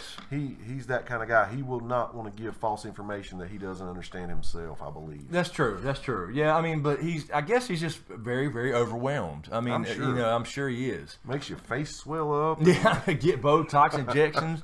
I don't know. Do you get that from a Maester, or do you get it at Castle Black now? I don't know. Maybe Ed's up there running a salon because they ain't got nothing better to do right now. Maybe Mira was straddling when she was dragging him. Oh, damn. Thank you. So thank you. Andrew Smith. Thank you, Andrew. Making it rain, guys. Thanks for the content. Thank you, Andrew. Appreciate that so much. Patrick Snyder. We got to see some White Walkers soon, right? I feel at this pace, the Night King must be doing backstrokes to the Bay of Seals. Yeah, you know, that's what I was saying in the beginning. We talked about this in the very first stream in episode 1 was, you know, the whole theme this year, winter is here. Winter is here. You know, the Night King Eye was in every promo, every trailer, every teaser. But yet we just saw the one shot so far of him marching, and, that was it. So we got to see, I'm guessing we're going to see the Bran thing we saw in the trailer. So Bran will be spying on him. So I'm thinking now that Bran's back home and to tie in the thing with Sansa and actually trying to get her to understand what he is, he will spy on the Night King, and we'll see the Raven shot and everything where he's spying on the Night King. And he'll probably be doing that quite a bit, although they won't show everyone, obviously. Backstrokes through the Bay of Sea. Yeah, exactly. With Michael Phelps and his sharks. That was such crap. I don't know if you saw that. Yeah, guys. Shark Week. Daggum. He's not out swimming no damn shark. I'm sorry. So thank you, Patrick. Andrew Smith, thank you, Andrew. I don't see a question though. Michael Smith. I hear you. Yep. Thank you, Andrew. Thank you. Michael Smith also. I don't see a question. Look at that, Andrew Smith. Thank you, Andrew. Andrew again. Thank you, Andrew. He's just like, what? He's making it rain for real. Thank you, Andrew. Thank you. Also, Josh Novosad or Novosad. Sad. I'm sorry if I'm butchering that. Did y'all see Cat's Paw Dagger in episode 4 preview? No, I haven't. I will do a preview video tomorrow. But I didn't have a chance to watch the little after or next on Game of Thrones right after. We were kind of running a little behind, as usual, trying to get this set up and everything. So I will check that out and do a video tomorrow on the preview of episode 4. Also, Scott Millers, thank you, Scott. I do not see a question. If you have one, please get that to a moderator if you can. Let's see. Are we? Somebody said we were trending earlier. Well, I don't know who you saw that. Are we still trending? Where we at? We on the live trending? What does that mean? I guess that's trending. What I heard is that we were on the live trending. Holding steady to about 3,800 people. Pretty cool. Thank you guys for hanging out. Let's see here. Colin Gallant. Thank you, Colin. Thank you, Colin, man. Hey guys, for all the times I've watched and didn't donate, Proto Stark t-shirt ordered. Looks great. Do you guys think we will see Bran confront Littlefinger? Hopefully not in his new Neo from the Matrix voice. Exactly. Also love to see Lyanna and Sansa talking alone. Yeah, that would be cool. But yeah, I do think, I said it a minute ago, so I'm not sure when you type this, but yes, absolutely think now that I've seen the Bran and Sansa conversation that he will see something to do with Littlefinger and that dagger, and that will inform Sansa to make the decision. Neo from the Matrix. Neo, yeah, he was. It was very odd. That is the good. That's a good comparison. That was very odd. Also, John Kerry again. Thank you, John. I'm confused with Volantis and Ashai. Oh, I'm confused Volantis with Ashai. I was hoping to see when Melisandre learned magic. Would love to see a flashback. Yes, we all want to see Ashai, this dark place with this glassy, slick, oily stone, but George R. Germ said we'll never see that. It's all going to be basically what we got in the World of Ice and Fire. And he had a little references to it, but it's supposed to be a dark place where anything goes as far as your magic and sacrifice or whatever. So I would love to see that place. But yeah, she didn't mention Ashai. We'll see. I guess Volantis is just a closer city to head to chill for a while. I don't know why they picked Volantis. There's nothing there for her to really do. Donna Bettis. Thank you, Donna. Thank you, Donna. Thoughts on Davos asking Melisandre where she is from? Yeah, I thought that was... He was trying to trying to make small talk because he was a smuggler. He's been all these places. Yeah. And she was just like ignoring him like, okay. Were you serious about the butterflies? Yeah. So Roris, had this great panel at Con of Thrones we were talking about, and I can't remember... I could be wrong with the name, but she's from an island in Southros, but there's a place in Southros that has these deadly butterflies. Oh. And when they bite you, your skin falls off and you die. Oh my God. And I told everybody at the panel at Con of Thrones, I said I'd be fine because the mosquito's the state bird down here. Yes. Right. We're immune to that shit. So ain't no butterfly gonna kill nobody around here. So that was kind of the joke thing that went on at the con. That was a great fun panel to do that Roris had that me and Val were on.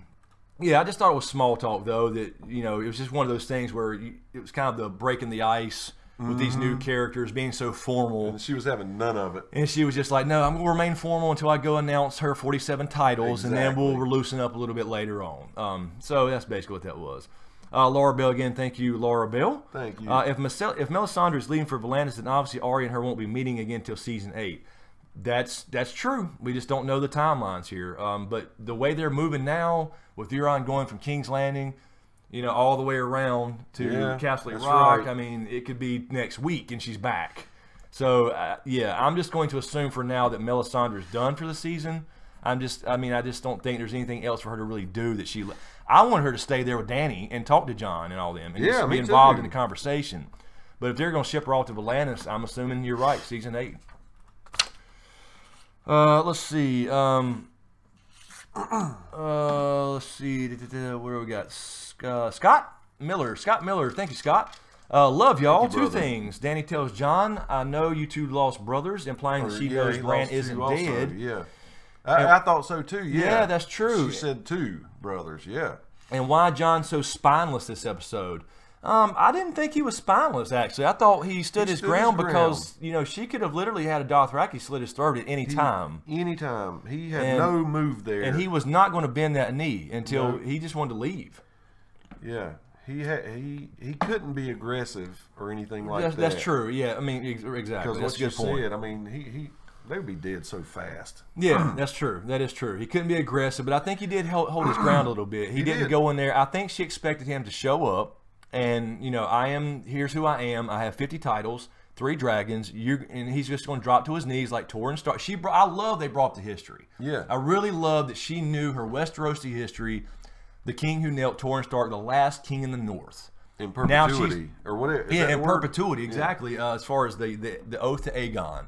So I love that parallel, and they brought that history up, and Jon's like, no, I ain't going to kneel. Here's the problem. But she apologized too. She did. I thought that was. I'm glad you brought that up. That was outstanding. She's like, on behalf of House Targaryen, I formally apologize for what my father did to your grandfather. That was really cool. That was cool. And thank Jon really, he had that look in his eyes at that moment, like, okay, she is different.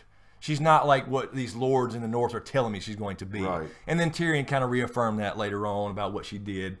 And she could have came over a lot sooner. Yeah. So that was very, very cool. They had some good dialogue. I really liked it this episode. I know sometimes it's a little cheesy in parts, but this was pretty good stuff here.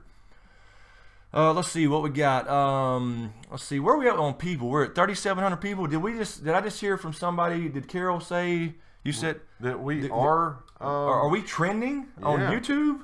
Like trending? Let me see that. Let me see that here. Let me refresh. I don't see that on my phone, but I'll be there. Yeah. Who knows? Who knows? We'll see what happens. Anyway, it doesn't matter to I mean, I'm glad everybody's hanging out with us. It's just a fun time. Let's see here. I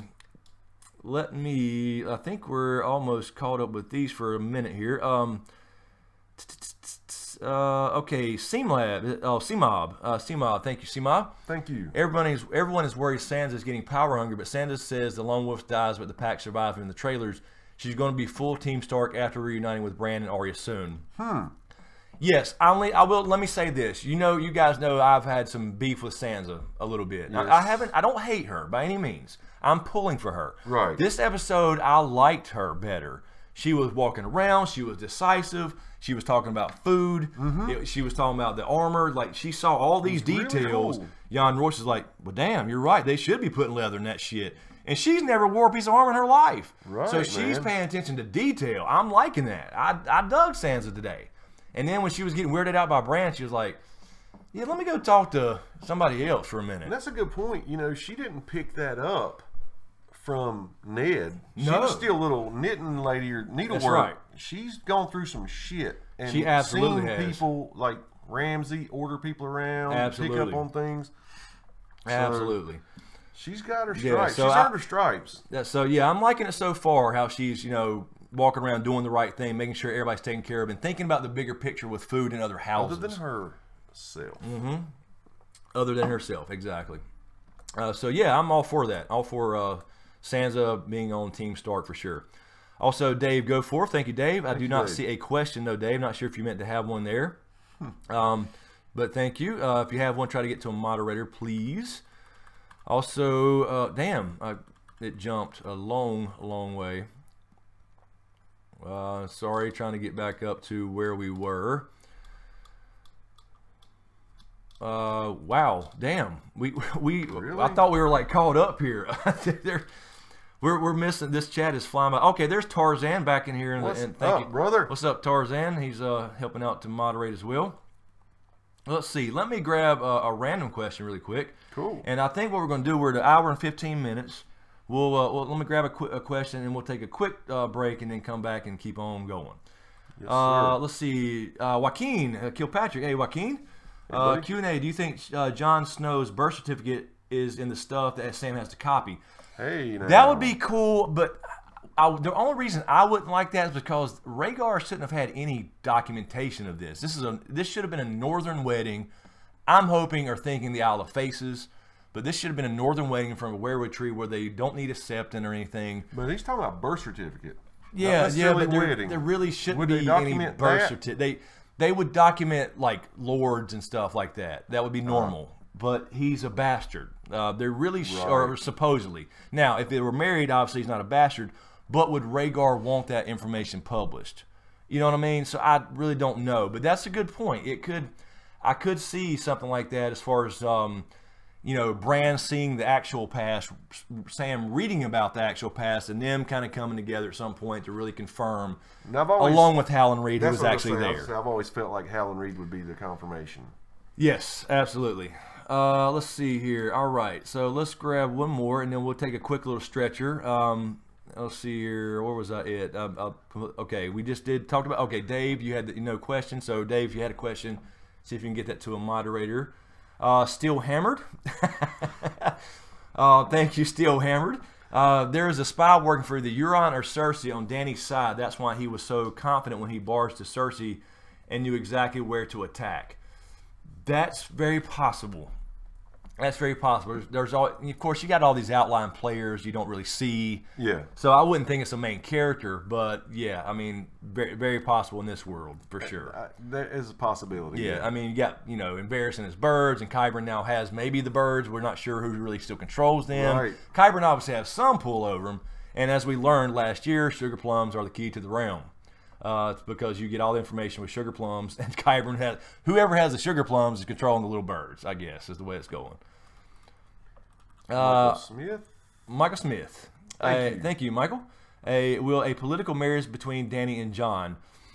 I mean, I can see. I don't know if they would do it right now because of the war coming, but I think that would be planned if they go that route. Because I think kind of like Cersei and Euron. Yeah. Wait till after the war. Exactly. But I mean, Jon's not going to want to rush into that shit, and I mean, it would make sense if he needs to save the realm. He would do it.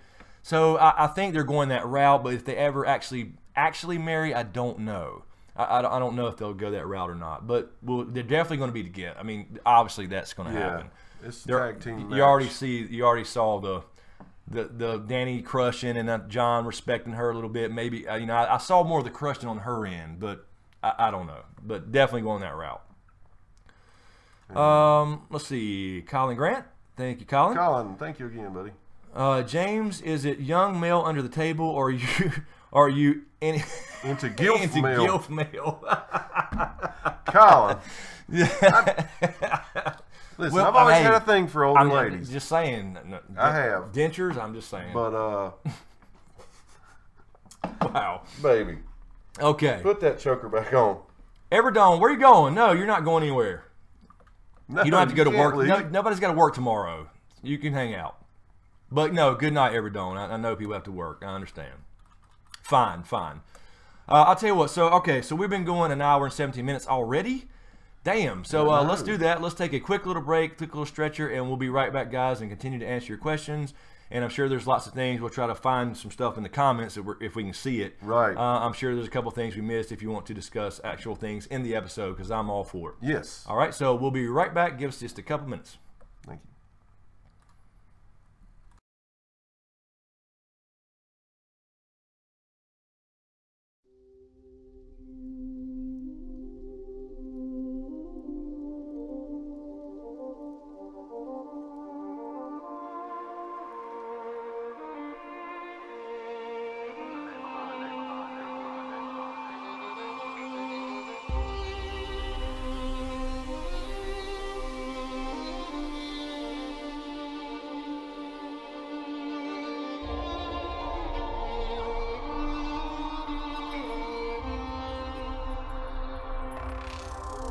Cannot give you back your homes or restore your dead to life. But perhaps I can give you justice in the name of our king.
perhaps I can give you justice.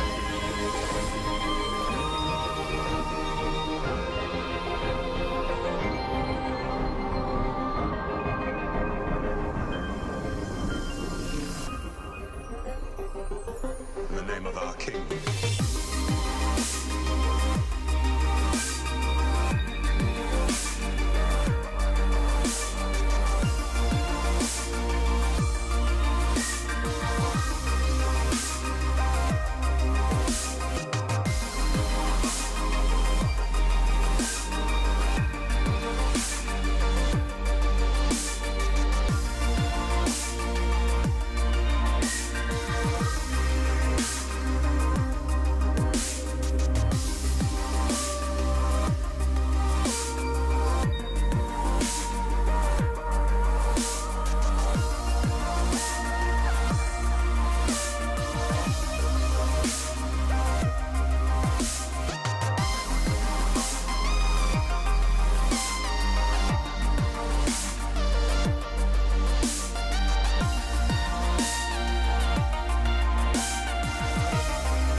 Perhaps I can give you justice.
All right. Back. We are back.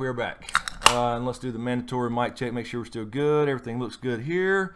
No drop frames. And I hear we are trending live on YouTube. We're trending at number 9. Is that right? Very cool. Very cool. So anybody new here, welcome. Welcome to Smokescreen. Please subscribe. We do Game of Thrones 3 or 4 videos a week during the season, and we'll do live streams every damn Sunday at 10:30 Eastern Standard Time. So also really quick before we go back to some questions and discussion of the episode, let's see. Wanted to thank Steve McKenna. Thank you, Steve. A Patreon who just edited their playlist to a little more. Thank you so much, Steve. As well as Jim Gower. Thank you via PayPal donation. And I believe that's it. And Carol, I did see Carol where Carol grabbed some of your questions from the chat. It's so fast, guys. I'm trying to go back and forth between some of the super chats and regular, and Carol is grabbing a lot for me, so I'll get to those in just a second. Let's see. Where were we at?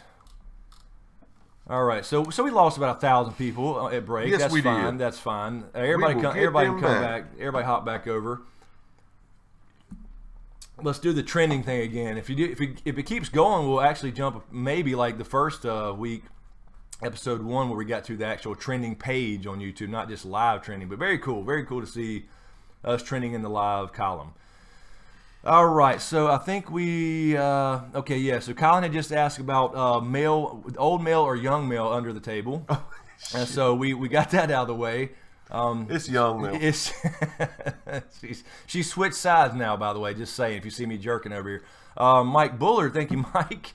Olenna said that her and Littlefinger's fates were tied. What the fuck? Yeah, I agree. I thought about that too. Like, you know, he could have.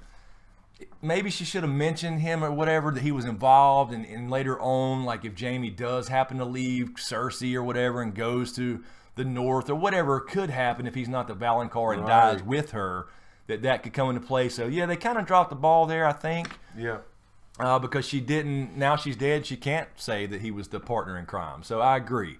They did fuck that up, Mike. For Are sure. you glad they let her die off screen?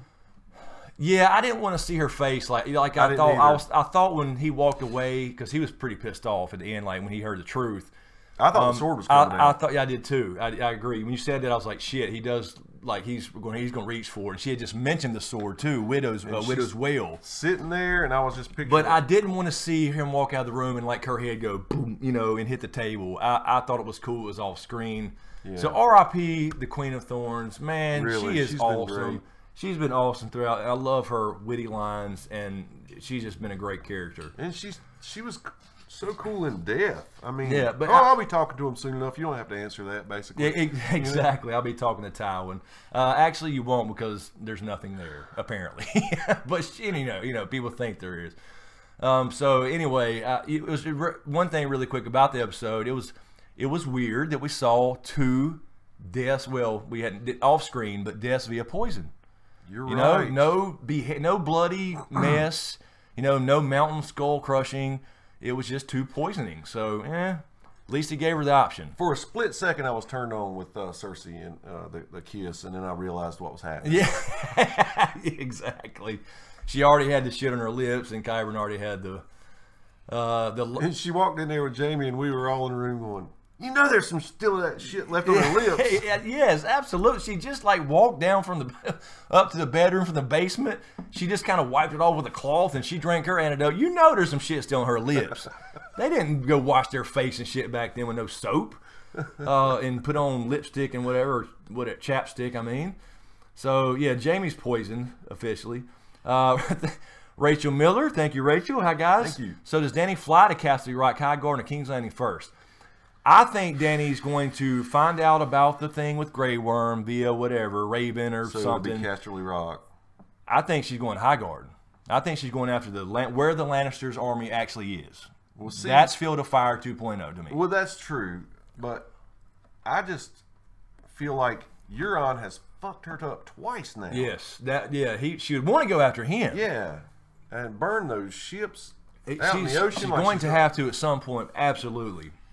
But I think first, since Cersei is kind of the one, you know, the queen bee, she will go after the Lannisters hardcore where their army actually is when they find out that was just a partial army at Castle Rock. And Tyrion will say, "Get the gold," because she probably did this to pay the Iron Bank. Exactly. It's another strategic, not only war move, but political move to stop the Iron Bank from getting their due. That's right. So Lannisters will not pay their debts in that case if that happens, and that's the way that goes down. I think you're right about that. So it makes sense to me. Still Hammered again. Thank you, Still Hammered. Any guess on who the spy is? Like you said, a bird. Yeah, I think it's just a random. Yeah, I don't think it's like a main character. Like I know a lot of people think Melisandre could be, because they did have a cutout scene where she said, "Never betray me," but it makes no sense. Melisandre was saved by her. It makes no sense why she would spy and report to Cersei. Good point. There's no reason for that whatsoever. So I don't think there's a character, as far as a main character in her camp, that's like letting the cat out of the bag. You know, I think it's, you know, just whatever, other people in the castle, here's, you know, birds, whatever it may be. That's kind of what's going on, I think. Let's see. Also, Lala Gig. Thank you, Lala Gig. Another Patreon. Name Butches. Check Streamlabs. that's Val's thing. Name Butcher. Yeah, we'll get to Streamlabs. We're trying we need to do that, guys. This is insane. There's here. I mean, some sitting there since before we came on. We're only we probably have we're at 3,000. Well, right at 3,000 people again, and I know we got Streamlabs stuff too. I'm just trying to catch up one or the other. But thank you, Lala. Okay, so let me. I'll grab Jaxie's here, and then we'll go to Streamlabs and see what we got there. And we'll have Jaxie as a bookmark. Okay, so Jaxie McGregor, thank you, Thank Jaxie. I think Bran will see so much now that he's becoming emotionally stunted, kind of like jaded. Good point. Yes. I thought it was Xanax, but you might be right. That's right. Exactly. No, I think you're right though. It's like, I think like it kind of ties into the cripple thing.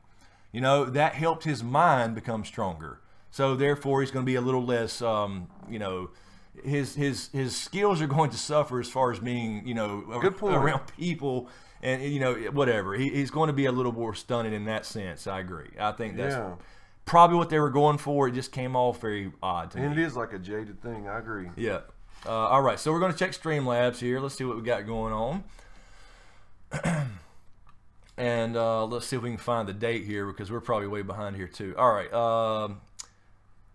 Jim Gower. Jim Gower. Yep. Thank you, Jim. Thank you. Use the link you provided. Okay. Thank you, Jim. Appreciate that. Thank you. Appreciate the donation. Austin Gonder. Thank you, Austin. Thank you so much. Danny is so into Jon. The knife in the heart will come into play. I think she'll ask to see his stab wounds, and he'll be reluctant, but allow her to see, and she'll be touching his scars like Mel with Beric.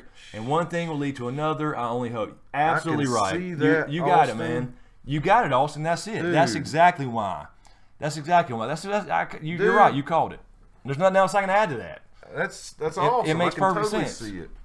This is why we do this. See, we do this together. Yeah. No, good call, Austin. I agree. I can see it. So they're setting that scene up. Is Yep. what they're doing. Yeah, that's cool. Makes sense to me. That's why she caught the little line about the scars Yep. and didn't know exactly what he meant to finish before he cut Davos off.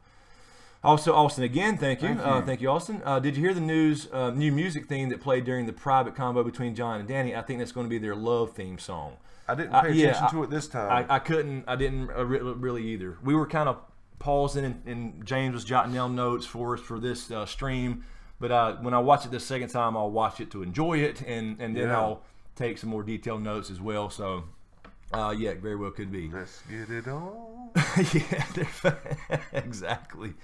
Bo Snow, thank you, Bo. What up, fellas? Loving the channel, really digging Dust on the Throne. Oh man, that's right. James does have his first video. Well, no, second video out. Second real video, first good little theory, I guess you could say, or idea or parallel. I was trying. I dug it. So that's out on James's channel. And if the moderators can post that link, if you can find Dust on the Throne and post that to people that are interested. It. I am. I'm working on my editing skills. Let me say that I'm not editing these. I'm showing him a few things, but he's editing these himself. So because I just can't edit anymore. No, I just can't do it, man. But yeah, so they'll get better. I am learning some tricks. Because I mean, you can tell I'm asking different questions kind of now. He has to remind me a little bit on some things, but I'm trying. So I'll get some more cool visual stuff for you to look at. I know that's what people want. Get my ugly face off the camera, off the TV screen. Okay, so and also Bo says Q&A, does Bran automatically download visions from people when he touches them? Look like a light bulb went off when Sansa hugged him. Hey. Yeah, I mean that's a good question. We don't really know, but they seem to have set it up where he has to touch a weirwood tree. But then again, he's going down, being drugged in the sled. And he's still having visions, and he's not, unless the sled's made from weirwood or something. So it seems to me he seems to need that to kick it off, not people. But we don't know. We don't know the extent of his powers. He could be a lot more powerful than Bloodraven at some point. So maybe he can. We'll have to see. Because a lot of people think that he could do that to make them see what he's seeing, so they'll actually believe it. But then again, if you tell people exactly what happened to him and nobody else was there, you kind of have to believe it anyway. And that where he was sitting tonight, that is the same heart tree Ned was at that I read about that's the God's Wood chapter, in the Catelyn chapter. Yep. So, the face looked a little different to me. Okay, it did look a little different, but it should be the only one in the God's Wood Winterfell. So Bloodraven's been up there, and he's anytime Ned would go there and talk, I mean he's spilling his guts basically to Bloodraven. Exactly, and that's why I've always said they are the old gods. Yeah, and it makes sense. Part of the reason I don't believe there are religions in the story, or actual gods in the story. There are religions around the mythos of magic, this spectrum. So let's see, where are we at? Ethan, Again, Ethan Hunt. Oh, there's okay. Ethan Hunt. Thank you, Ethan. Thank you, sir. Hey guys, a little late tonight. Just got a Doberman pup yesterday. Awesome. Man, good for you. What's the name? I want to know the name. I've been spending most of the night training to the crate, so I was late seeing the episode. I love the meeting of Ice and Fire. It was a perfect balance of hostility and cordial. Yes, I agree. I think that's dead on the way you put it. They were cordial, but they were also like, you know, going at it a little bit, butting heads, both hard-headed. Yep. And I think Danny respected that, and vice versa with Jon. I think it went well. That's why I really loved the meeting. And then it was a little bit softer, a little bit more personable the second time. Out there, yeah. Outside by themselves when they could trust everybody and all that good stuff. So yeah, good way to put it. Ethan again, thank you, Ethan. Thank you. In the preview, we saw Cat's Paw being drawn. You think Littlefinger will get wind of Bran's past sight and attempt to kill him with a same blade again? That's a good question. That's when I think he'll get gangbanged by the Starks. Oh, shit. Interesting. Now that could be a good way for it to come back into it, where he has the knife. He finds out that Sansa's being told these things, and before they get too far into the details of what Littlefinger's done, he tries to kill Bran with the same blade again. Hey now. Yeah. And then that's when Arya takes it and does her thing, you know. Yeah. And then Littlefinger drops. Good point. I can see it. I can too. But I really can. I almost think though that Game of Thrones is back on the TV over here. I just saw Cersei get up out of the bed. Sorry. Was it a body double? I don't know. Was it a body double? I don't know.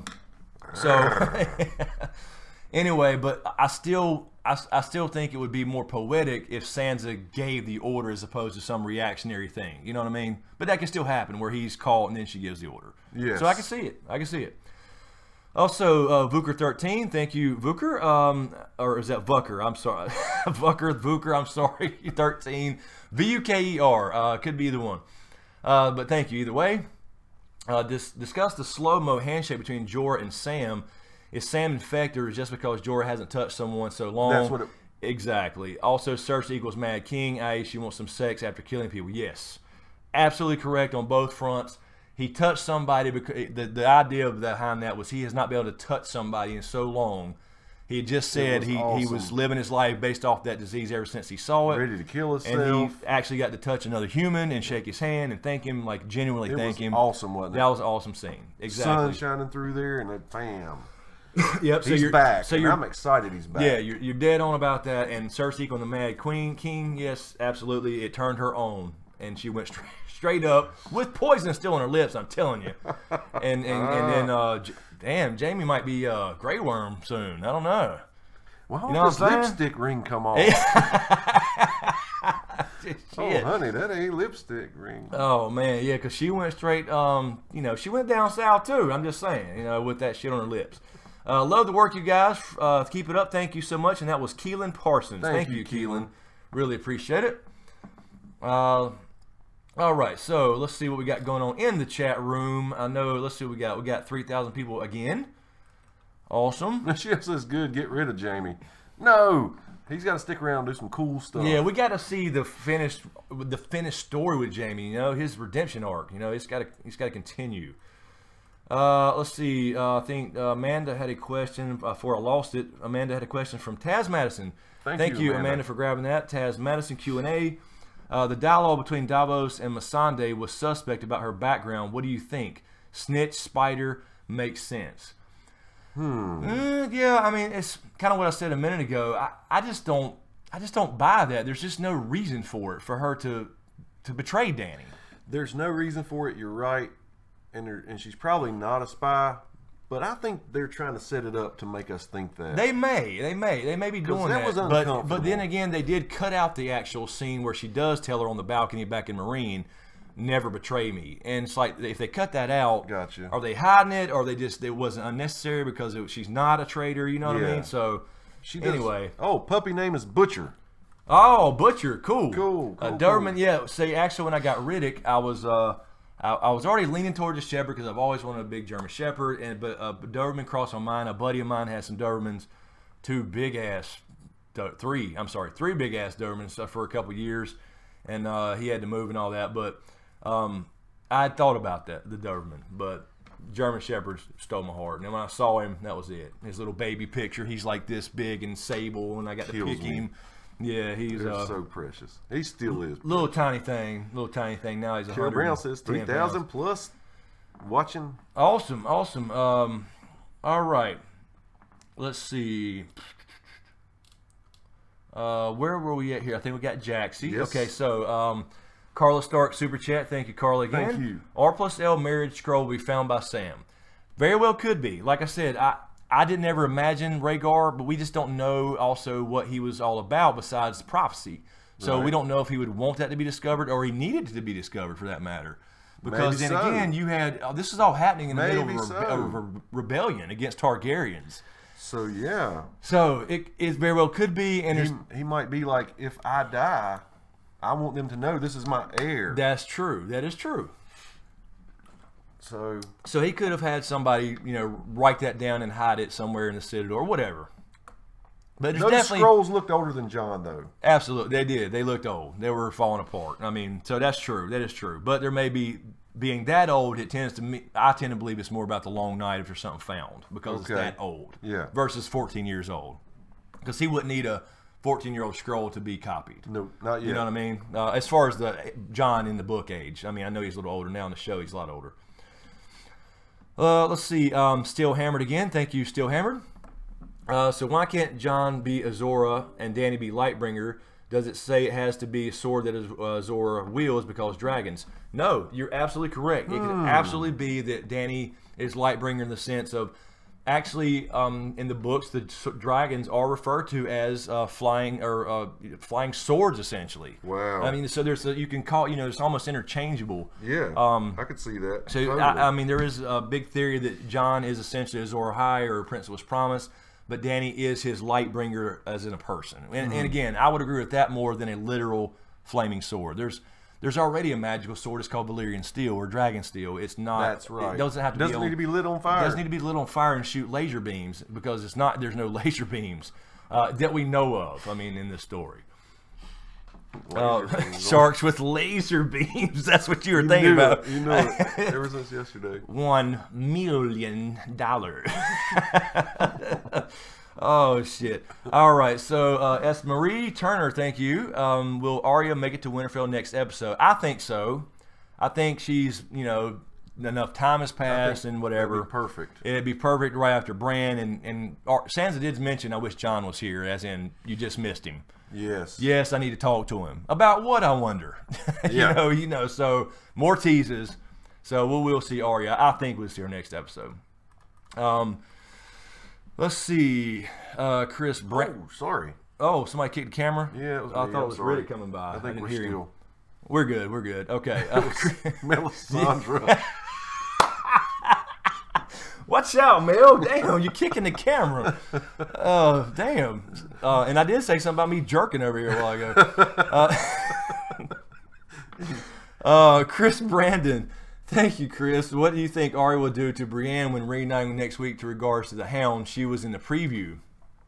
Due to Brienne, I don't know that she would do anything to Brienne. I don't know, as far as, I don't think she has any ill will towards Brienne. Brienne was trying to protect her, and obviously Arya has since then found out that the Starks are back, and she probably meant that. You know what I mean? Mm-hmm. So yeah, I don't think she would do anything to her. It would be cool to see them talk since they had the talk before. She denied her, basically hid from her. Yeah, and then she probably would be like, yeah, I probably should have just came with you, almost like Sansa did. They both should have went with her. That's true. Both of them should have. They both made choices that kind of led to bad places in their lives, I guess you could say. Serial Margaret, again, thank you. Thank you so much. Dany's vision, the snow on the throne. Does she walk away so Jon could be king? I think that was a reference to Jon being snow there on the throne, but the idea, and I've said this in other streams and videos, she chose not to touch the throne because she heard her kids, the dragons.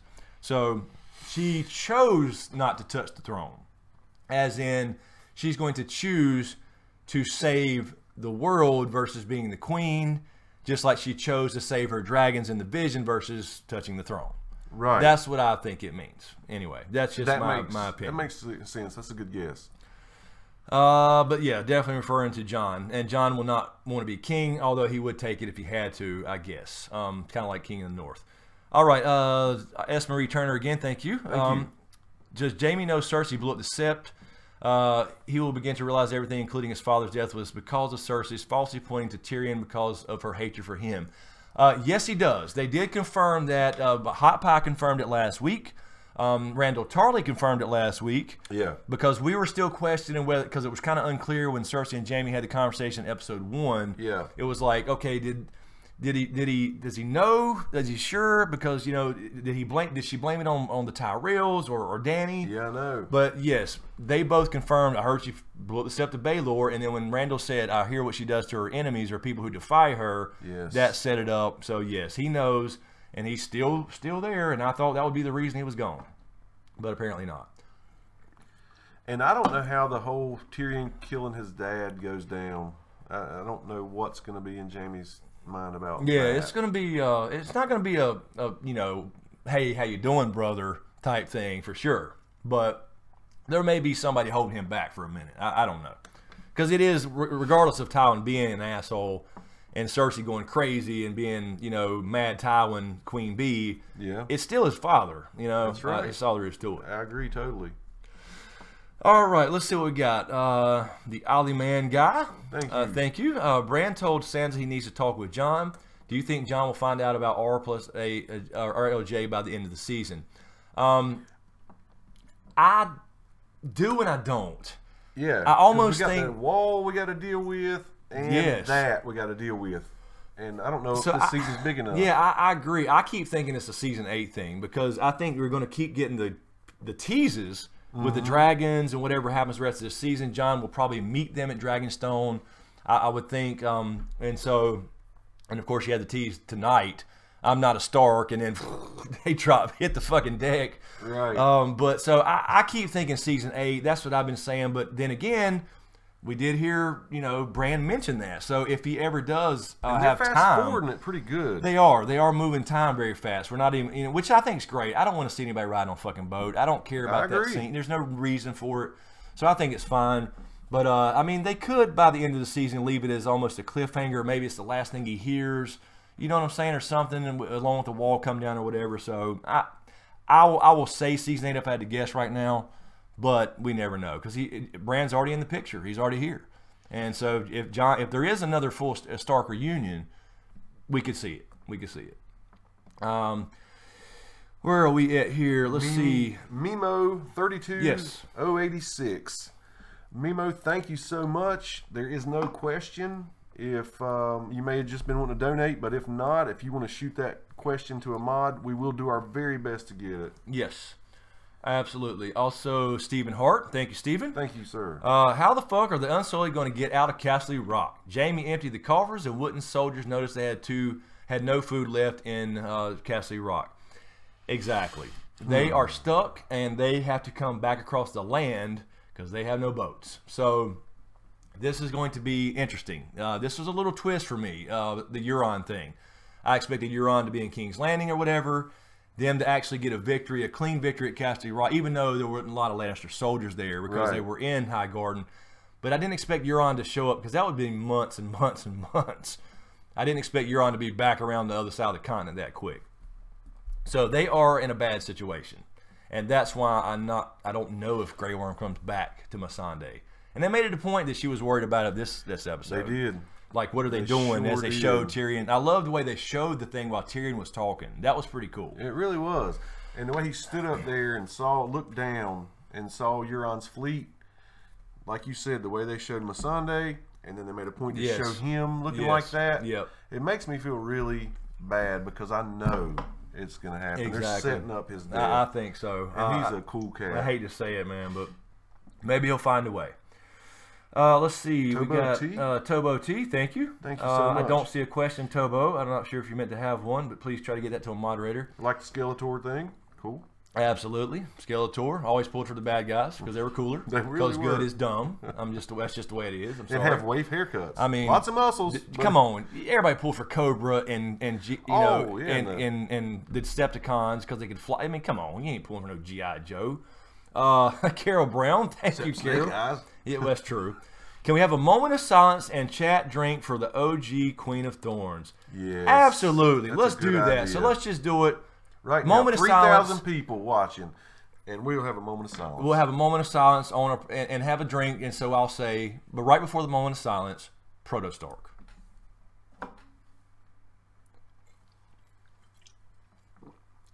All right, that's enough damn silence. Very good. Very cool. She deserved that.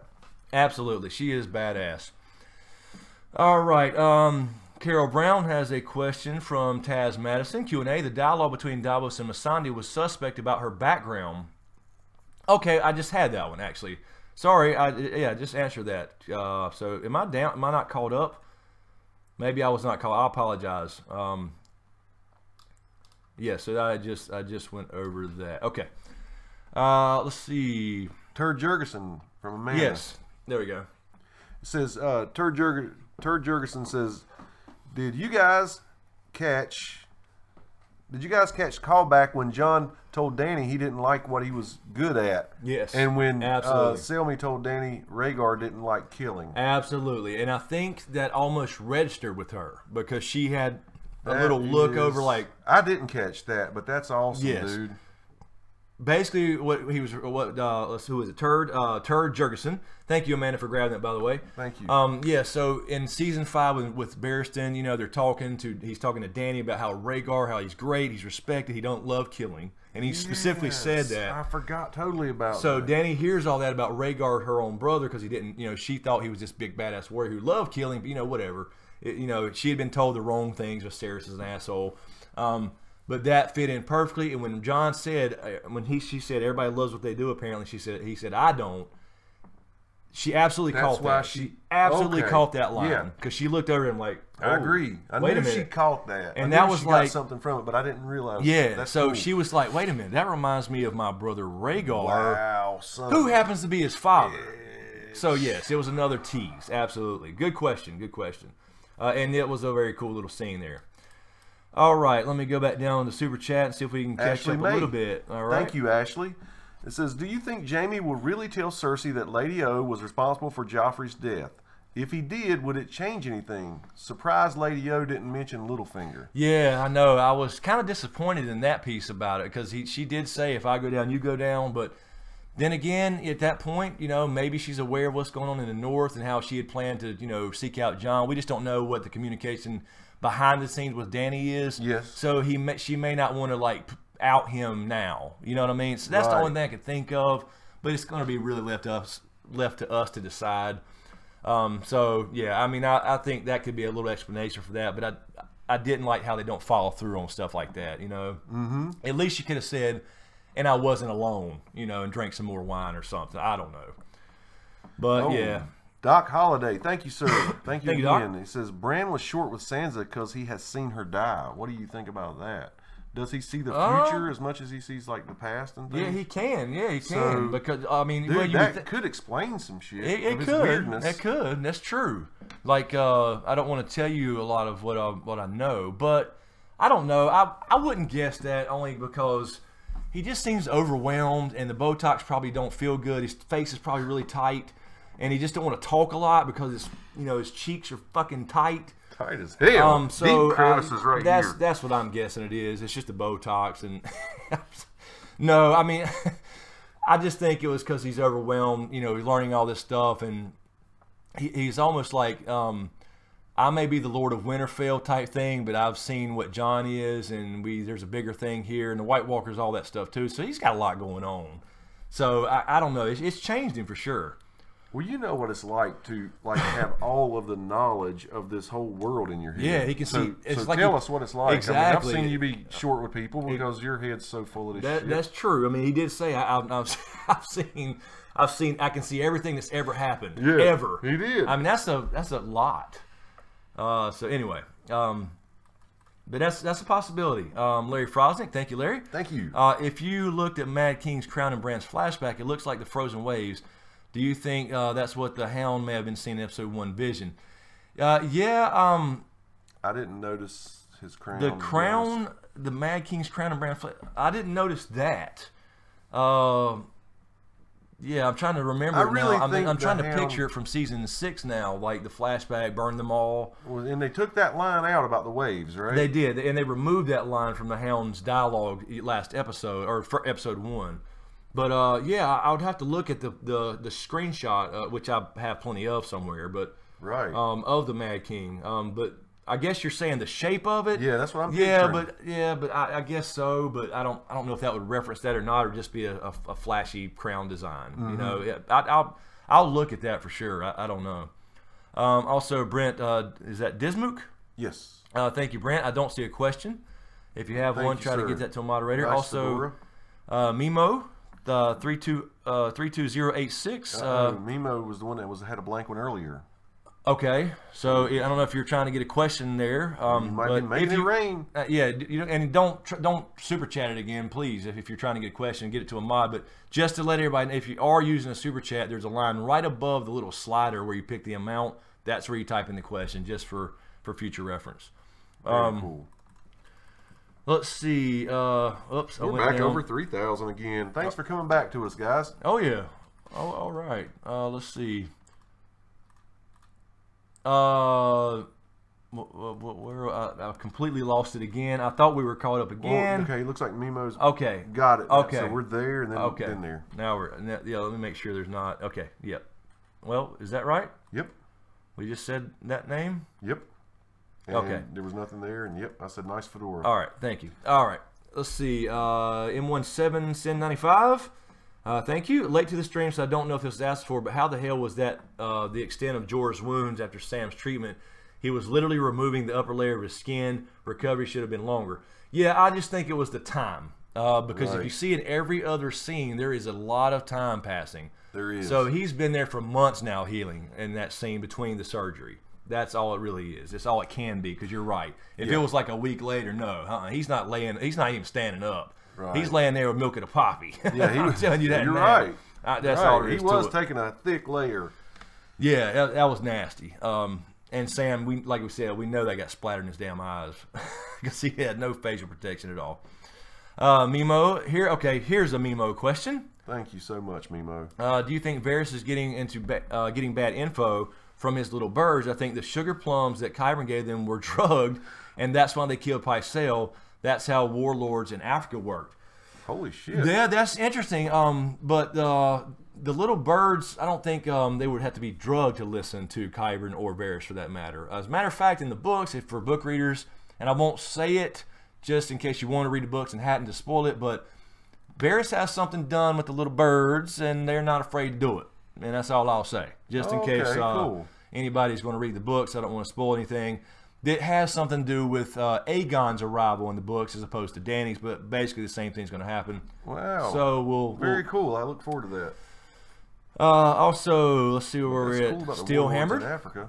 Yes, very, very cool. Steel Hammered, thank you, sir. Thank you. Well, I said sir. It could be a ma'am. I'm sorry. I just said Steel Hammered. Could be a hammered ma'am. Hammered ma'am. It's either a spy or teleporting ships. Yes, probably the teleporting ships. Absolutely. Yep. No, there's in these type of things, there's always going to be spies. And there were in the War of the Five Kings. Robb had spies, and Lannister had spies. But it's just, I don't think it's anybody on screen is what I'm saying. I don't either. William Bonilla says, wasn't it hot for Jon to be wearing that coat on Dragonstone? Dude is too proud to admit he overpacked. Yeah, yeah, he packed like a damn diva. He did. He had 3 suitcases and 2 of them were shoes. That's funny. Yeah, I mean, it did look a little, but I mean, I guess it was windy, but it was the more regal Jon. Yes, he was trying to and I will say this, now that this meeting has happened, I will say this. The costume designer at Con of Thrones, she kind of slipped up a little bit, and I won't mention the other half of it because it may give away another scene down the road, but she did mention the costume thing, which I have a great respect for her in costume design. I'm telling you right now, they put in so much detail, it's insane, that you might even not see on camera. Right. But the point being that she had a conversation in her panel about how they use the cape, and they want Jon to feel more protected or whatever with the cape on. And if you notice, when he went in the first time to meet Dany, the very first time in the throne room, he did not have it on. It's like he's more open. He's more accessible that type of thing. So the way they use visual things like that is very, very important. Kind of like our guys wearing red ties or blue ties are president. You know what I'm saying? How they strategically plan exactly that. True. Well, I'm talking about this. I better wear this color. So he's kind of, I'm more accessible here. I'm not. Yes, not as, so. Yeah, I think it was that's the way they're looking at it from a production standpoint. Yeah, makes sense. Let's see. Are we at? John Kerry. Okay. John Kerry, thank you so much, sir. Isn't there a theory about Book Melisandre being a spy? I don't know, John. I haven't heard specifically a book theory. There is, I guess it is show and book, so there has been a little bit of talk in the past about Melisandre being a spy, but I don't see it. I don't recall any text in the books about it, like points to that, and like I said, the only thing that remotely makes me think about it is this cut scene that they took out of season 5. But it's like, why? There's no reason for her to be working for anybody. She was literally a slave. She owes her life, and I don't understand why she would be a spy and be working for somebody to kill Dany. It makes no sense to me. So there is ideas of that floating around for sure, but I don't recall, to my knowledge, any book passages or anything that point to that in any way. Cool. And again, I'll do another reread. I actually just started a couple weeks ago, but I don't recall anything. Let's see. Mike Bullard used the Last Harpies music at break. Does he approve? This is not the Last Harpies music. This is Ramesses B's music, and it's a free Game of Thrones theme. And I figured to change it up because a lot of people didn't like the well, I mean, not everybody hated it, I don't think, but I just wanted to change it up because some people said they didn't dig it was more of a free gaming music that I had used before. But no, this is not anybody's music, but Ramesses B is the actual artist. The link is in the description for that, by the way, if anybody's interested in his channel and his music. And this is a free version he put out for people to use, so the links are in the description for that. It does not belong to any particular YouTuber. Let's see, Ella B, I'm sorry. Thanks, guys, and it's pronounced LB. Okay, so LB. I got you. Rock on. All right. We'll remember that. Awesome, thank you. And I apologize, we butchered the first 4 times. Bad. Russell. Baby, Russell Fulton, thank you, Russell. Thank you. Hey guys, great show. Just curious if Cersei got cooked by Dragonfire while sitting on Iron Throne.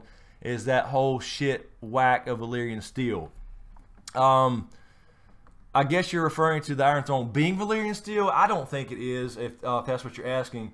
If Cersei got cooked by a Dragonfire while sitting on the Iron Throne, is that a whole shit whack of Valyrian steel? That's true. Yeah, so I don't think that the Valyrian, the Iron Throne is even in the books, which is a much bigger. I mean, if you hadn't read the books and seen the artwork in the World of Ice and Fire, it's a amazing, huge giant. You have to. It's got steps on it. And all of it's made all the way up. Oh yeah, it's insane. But no, I don't think there are any Valyrian steel swords in it. It wouldn't make any sense for Aegon to use Valyrian steel. He actually let people who kneeled and didn't fight him keep their Valyrian steel swords. Just for example, Torrhen Stark, the king who knelt, who Dany brought up this episode, got to keep ice and be Warden of the North and Lord of Winterfell because he did not fight Aegon. So that's why he was known as the king who knelt. So a lot of houses got to keep their ancestral swords because of that. Very cool. So I don't think he would waste Valyrian steel on the throne. Okay, so did we just read that again? Oh, okay. LB had 2 of those. I guess he or she typed it twice. Okay. Okay, so pronounced LB. All right. The snow in Winterfell. Thank you, sir. Yo, guys, just popped in to say hello. Getting towards the end of my 3rd watch, about to pass out. I understand that. Working 5 hours. Love Euron's dig it, Jamie. Absolutely. Sam had told Jorah about the others, and yes, it was a body double. Oh, man, really? Damn it. Lena Headey, what are you using body doubles for? There's no need, man. There's no need. So thank you, Mark Joseph. I'm not sure if you're still in here. I can't see any. Thanks a lot, brother. The chat is still a blur with 3,000 going, so if you're here, thank you, Mark. Appreciate it. Glad you got to stop by. Let's see. Amanda's got a question up here. Chris and James, Michelle, and I both want you to know what you think is going to happen with Jorah. Yes. It's looking rough. It is looking rough, but if you notice, that was his gift almost. So I'm almost thinking now, and because she wasn't handed over to Cersei, you know, and so we have to assume that she is not in King's Landing. Okay. Because we had the Sand Snakes, Ellaria, and Tyene left there with her. So maybe Jorah takes a little bit of the damp hair thing from the books and gets strapped into the bowels of silence and drugged up and shit. So maybe she has some visions, but I don't know. I don't know how far they're going to take that. If she was in King's Landing, she... I think if she could get Cersei, get a face-to-face with Cersei, I think, I don't know, she just got a way. The way she talked to Dany and everything, I think Jorah's got a good way with other women. That's true. Yeah, that's true. I hope she gets out of it. I really do. I want Theon to be able to redeem himself by rescuing her like she did for him, or trying to, and actually fucking killing Euron. I would love to see that. So I hope she gets out of this. That would be a reaction video worthy scene. Let's see. Jack Flash says Dany's main problem right now is that she doesn't have a military mind and her small council right now. Do you think Jorah will help her with that problem when he gets back? He'll absolutely add to it, but Tyrion does have a good military mind. His plan was not bad, but Euron was the wild card, and of course, everybody has those wild cards. I mean, he couldn't foreseen all that necessarily, but Jorah will absolutely add to that. He sure will. Absolutely. So that's a good point. Carol said, Peach has a great question, but I don't see it, Carol or Peach. Let's see. Okay, let me grab another one of these. Find it while you're doing that. Super chats. Dave, go for it. Thank you, Dave. Why didn't Olenna include Baelish in her confession as she promised? Could Euron be the Valonqar, younger brother and all? I think Euron could be the Valonqar. I could see that happening now, and I would actually be fine with that, because, you know, the whole two-hand reference and everything, you know, a lot of people think he's got to have two hands. I don't think Jaime's actually got to have two hands. But again, remember in the show, they did not include the Valonqar piece, so they don't have to do that in the show if they don't want to. Good point. But yeah, he definitely, I don't think he has to have two hands. No, I don't think he has to have two hands. But as far as the Olenna thing, that we were talking about this earlier, I don't know. I think that maybe it's like at this point, she didn't need to include him because she probably is aware of Dany and her in communication with Jon, and they know that Littlefinger with the veil has declared for the North, so, you know, maybe didn't want to screw up Dany's plans for revenge against Cersei. The bottom line is she would choose to kill Cersei by have Dany being successful than she would just to take Littlefinger out because she's going out. You know what I mean? Because she wants Cersei to die. So that's the way I look at that. Let's see. Carol Brown grabbed one she's put on here several times from Zorola. It says, Q&A, do you think Olenna's confession was to boost Jaime's caution of Cersei? She schemed and killed his son undetected, and yet she says lacks Cersei's imagination.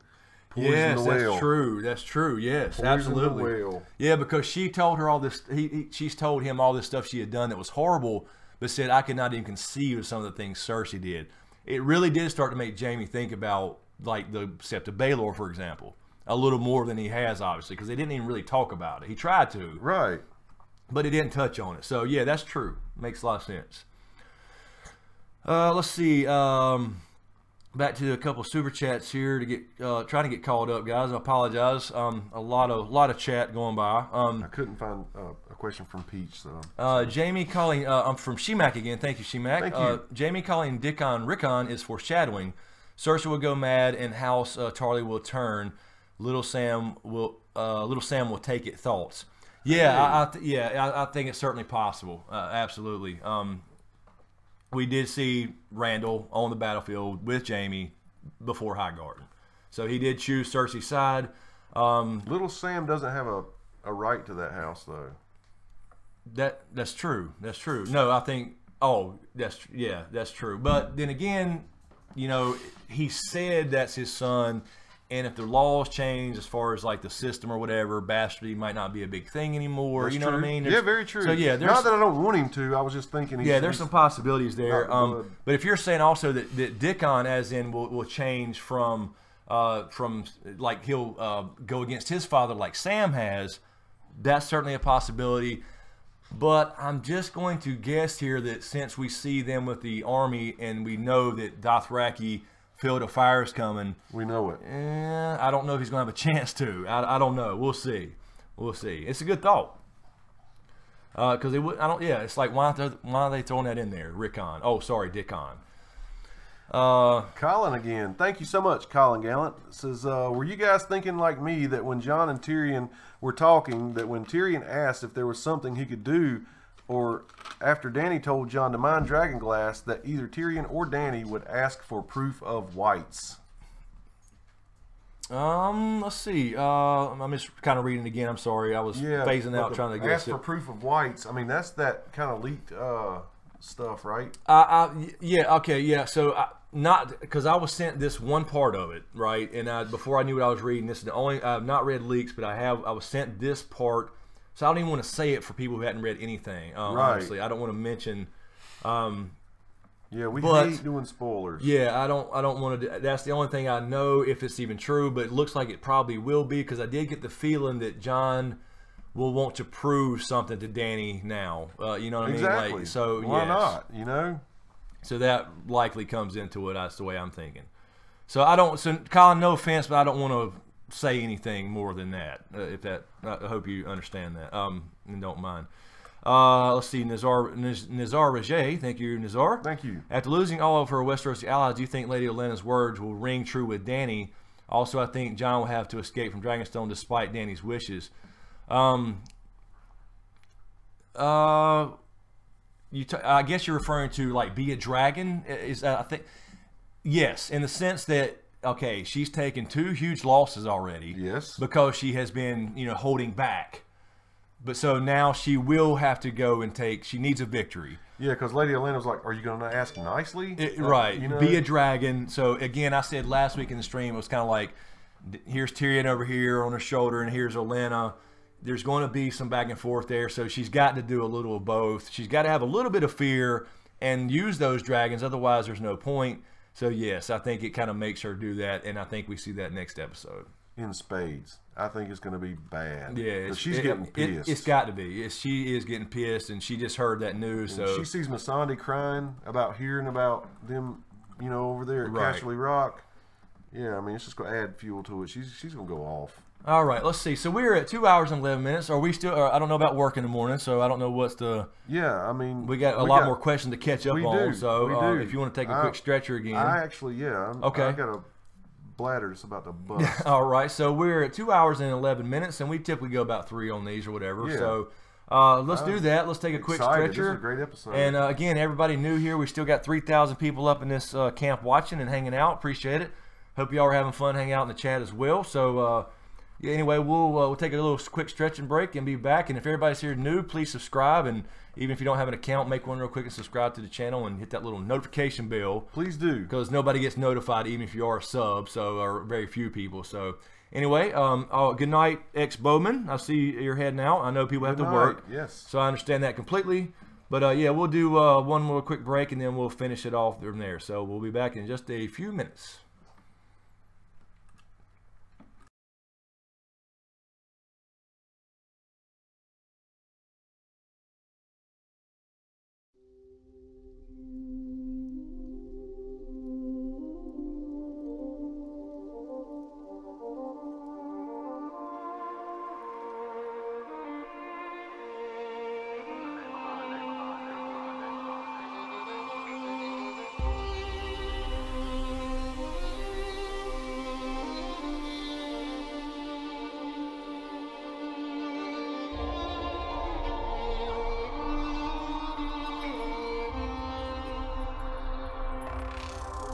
Cannot give you back your homes or restore your dead to life. But perhaps I can give you justice in the name of our king.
perhaps I can give you justice.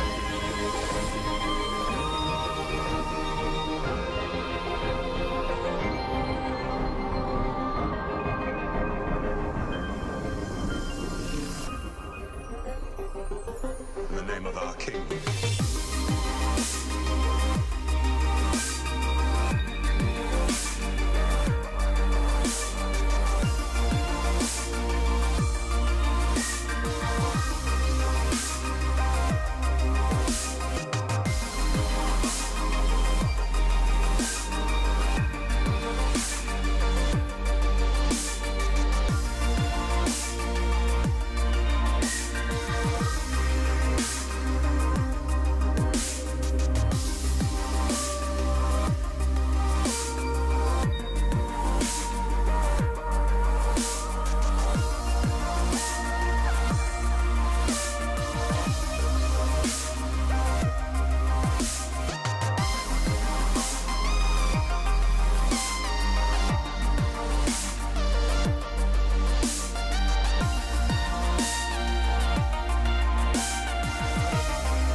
Perhaps I can give you justice.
All right.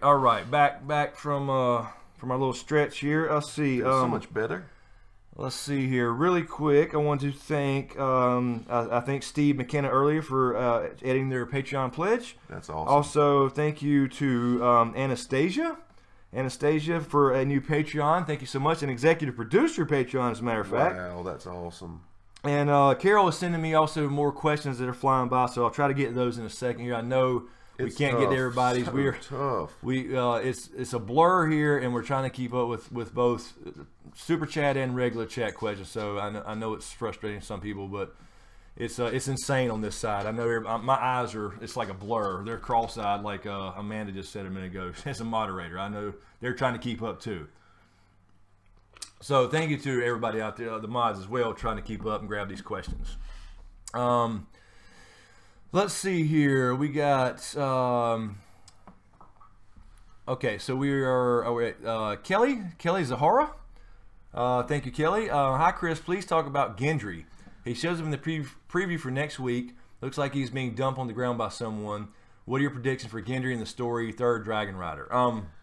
I think Gendry is a key for Dany as in a political ally because Davos will know about who he is, right, and all that good stuff. So he will be raised up to bring House Baratheon back into the fold. I think that's my opinion on Gendry. So now I do think he's in King's Landing. I think he went right back to King's Landing like Davos told him, and he could live in that big ass city and never be known. Was he raised knowing Robert was his father? No, he only found out from Ned. That's what I Or thought. from Melisandre, actually. Right. Ned didn't really tell him. Ned got there and started. But he knew something was up because he had John Aaron and Ned asking about his looks and what his mother was like and all that stuff. So it's similar to Jon Snow. I mean, finding out something that late in life, man.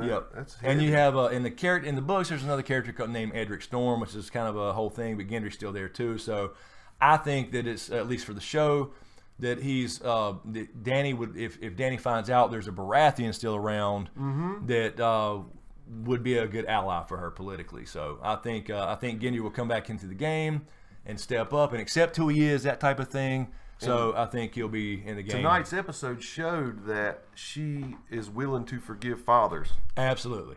Absolutely. That's a big theme. A big theme we saw starting last week. Don't punish kids for the sins of their fathers. Same applies to Gendry. Absolutely. Good point. I see that. Let's see here. Also, Colton Hale Boucher. That's where we're at. Thank you, Colton. It says, did you notice the dragon overhead after Jon says he's not a Stark? Also, Temple of Light is in Volantis. That was so cool, Colton. It was the perfect little nod and Easter egg and tease, But I'm not a shit, So that was great.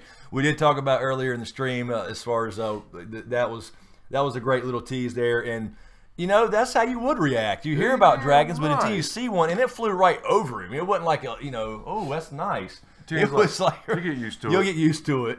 So that was a great scene. And yes, the Temple of Light is in Volantis. That's true. That's kind of their home base for the Red Priests, lore, so to speak. So yeah, maybe she's just going to figure out what's going on and what she needs to actually do to die. Recharge her batteries. Exactly. Let's see. We are at Garinda? Yes. Gautama.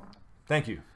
Do you think Lyanna and or Rhaegar gave Jon a Targaryen name? If yes, what should his birth name be? Chris has some guesses on this. Yeah, I think Rhaegar would. And we saw for sure in the episode 10 last year of she specifically said, and then of course the sound went out on purpose. Yeah. His name is, and I saw a lot of people saw Jaehaerys. Now Jaehaerys would make sense because he was a great Targaryen king, one of the best kings ever actually in Targaryen history. It would make sense, but I think in the show, now let me say this really quickly. I don't buy it, but in the show they could call him Aegon. They won't change who he is in the books versus the show. But they could change the name just because of, it's limited history in the show, whatever. Yeah, it is limited. And Aegon is missing as far as Aegon, the supposed surviving son of Rhaegar. So they could do Aegon, but I doubt it. I would love Aemon, actually. Because, first of all, you have Aemon, Maester Aemon, that we're all familiar with, who kept in touch with Rhaegar. Yeah. So he was great, they're not only family, but great friends as far as keeping up with him. He probably let him know kind of what was going on, not necessarily details or who Jon is. I don't think Maester Aemon knew Jon was the offspring or that he even had offspring, but they were very close. But the main thing is in the books, and Jon remembers back being a kid playing around with Robb in the yard doing sword fighting with sticks and stuff. Yeah, he pretends to be Aemon the Dragon Knight. So it would be, and he pretended to be that, which kind of goes into the dragon dream thing with Tyrion and whatever he talks about. So it would be poetic for him to actually be Aemon Targaryen. You know what I mean? And a dragon knight in a sense. Somebody he looked up to in history that he pretended to be. So that I would love Aemon, honestly. Jaehaerys would be fine, but I think a lot of people, and it does look like he said Jaehaerys. I can see Jaehaerys, I can see Jon. I mean I can see Aegon, I can see Aemon. I couldn't read it, read her lips, but I would say Aemon. I think a lot of people say Jaehaerys because it starts with a J, but that really has nothing to do with it because Ned picked Jon after Jon Arryn as his fake name. So that had nothing to do with Jaehaerys. But I would say Aemon makes sense for me, but I can see it both ways. But I do think he would have that name. Now, do I think he'll ever go by it? No. Probably not. He'll probably, I mean, maybe later down the road perhaps somebody... But I doubt it. He's just grown up as Ned's son. It doesn't matter who his father actually is. Mm-hmm. He would probably never actually go by it. Okay, Joey S. Thank you, Joey. I don't see a question though. Thank you. Nice picture though. Absolutely. I see a Riddick in there. I do too. Roger Pitts. Thank you, Roger. Thank you, Roger. It says, will Cersei believe Olenna killed Joffrey, or will she still want Tyrion dead? Excuse me. Sorry about that. No, she will want Tyrion dead regardless. She may or may not believe the Joffrey thing, but she's always wanted Tyrion dead. She wanted to kill him when he was born because Mama died, and they blamed the kids for Mama's dying, and so yeah, she'll still want him dead. So she won't. It doesn't matter if she believes it. She may not believe it, but either way, she'll still want Tyrion to die. I don't know, but that could. Then again, you think about if they have, like you was talking about, people were asking about Jaime and Tyrion. Mm-hmm. If they do find that out that Tyrion had nothing to do with Joffrey, maybe that opens the door for at least a dialogue. I don't know. I think so. It could. Can I ask you something real quick? No. Please. I wrote this down while watching the show, and I was just wondering what your thoughts on Littlefinger saying to Sansa. I don't know. It just seemed like a cool line. Everything that happens will be something that you've seen before. What did he mean by that? Yeah, that was an odd little thing. Like all these things battle. Well, basically, he was saying if you think about all the plot, all the things that's going on at the same time, and you put them, you run them through your skull, then nothing's a surprise. Nothing's a surprise. Yeah. So okay, you've seen. That's the way I took it. I didn't know. Everybody's your enemy. Everybody's your friend. If you run all these situations through your mind, anything that happens, you've already seen it. Exactly. That's the way I took it. I didn't know. And then I wanted to also say, because you really cracked up when Tyrion said to Dany, "A wise man once said." Yes. He's trying to pass off. Yes, he did this before. He did it last year when she was still gone. A wise man once said whatever, and then Melisandre says, "Who said that?" And he's like, "Me, right now, just now." So he did. He said, "I would never try to do that to you." Yeah. So that was funny. I love their relationship, man. I love the Dany Tyrion relationship. Let's see here. Doc Holliday, thank you, Doc. Again, so much, the threat may be in the north, but the party is always down south. Holy you damn right.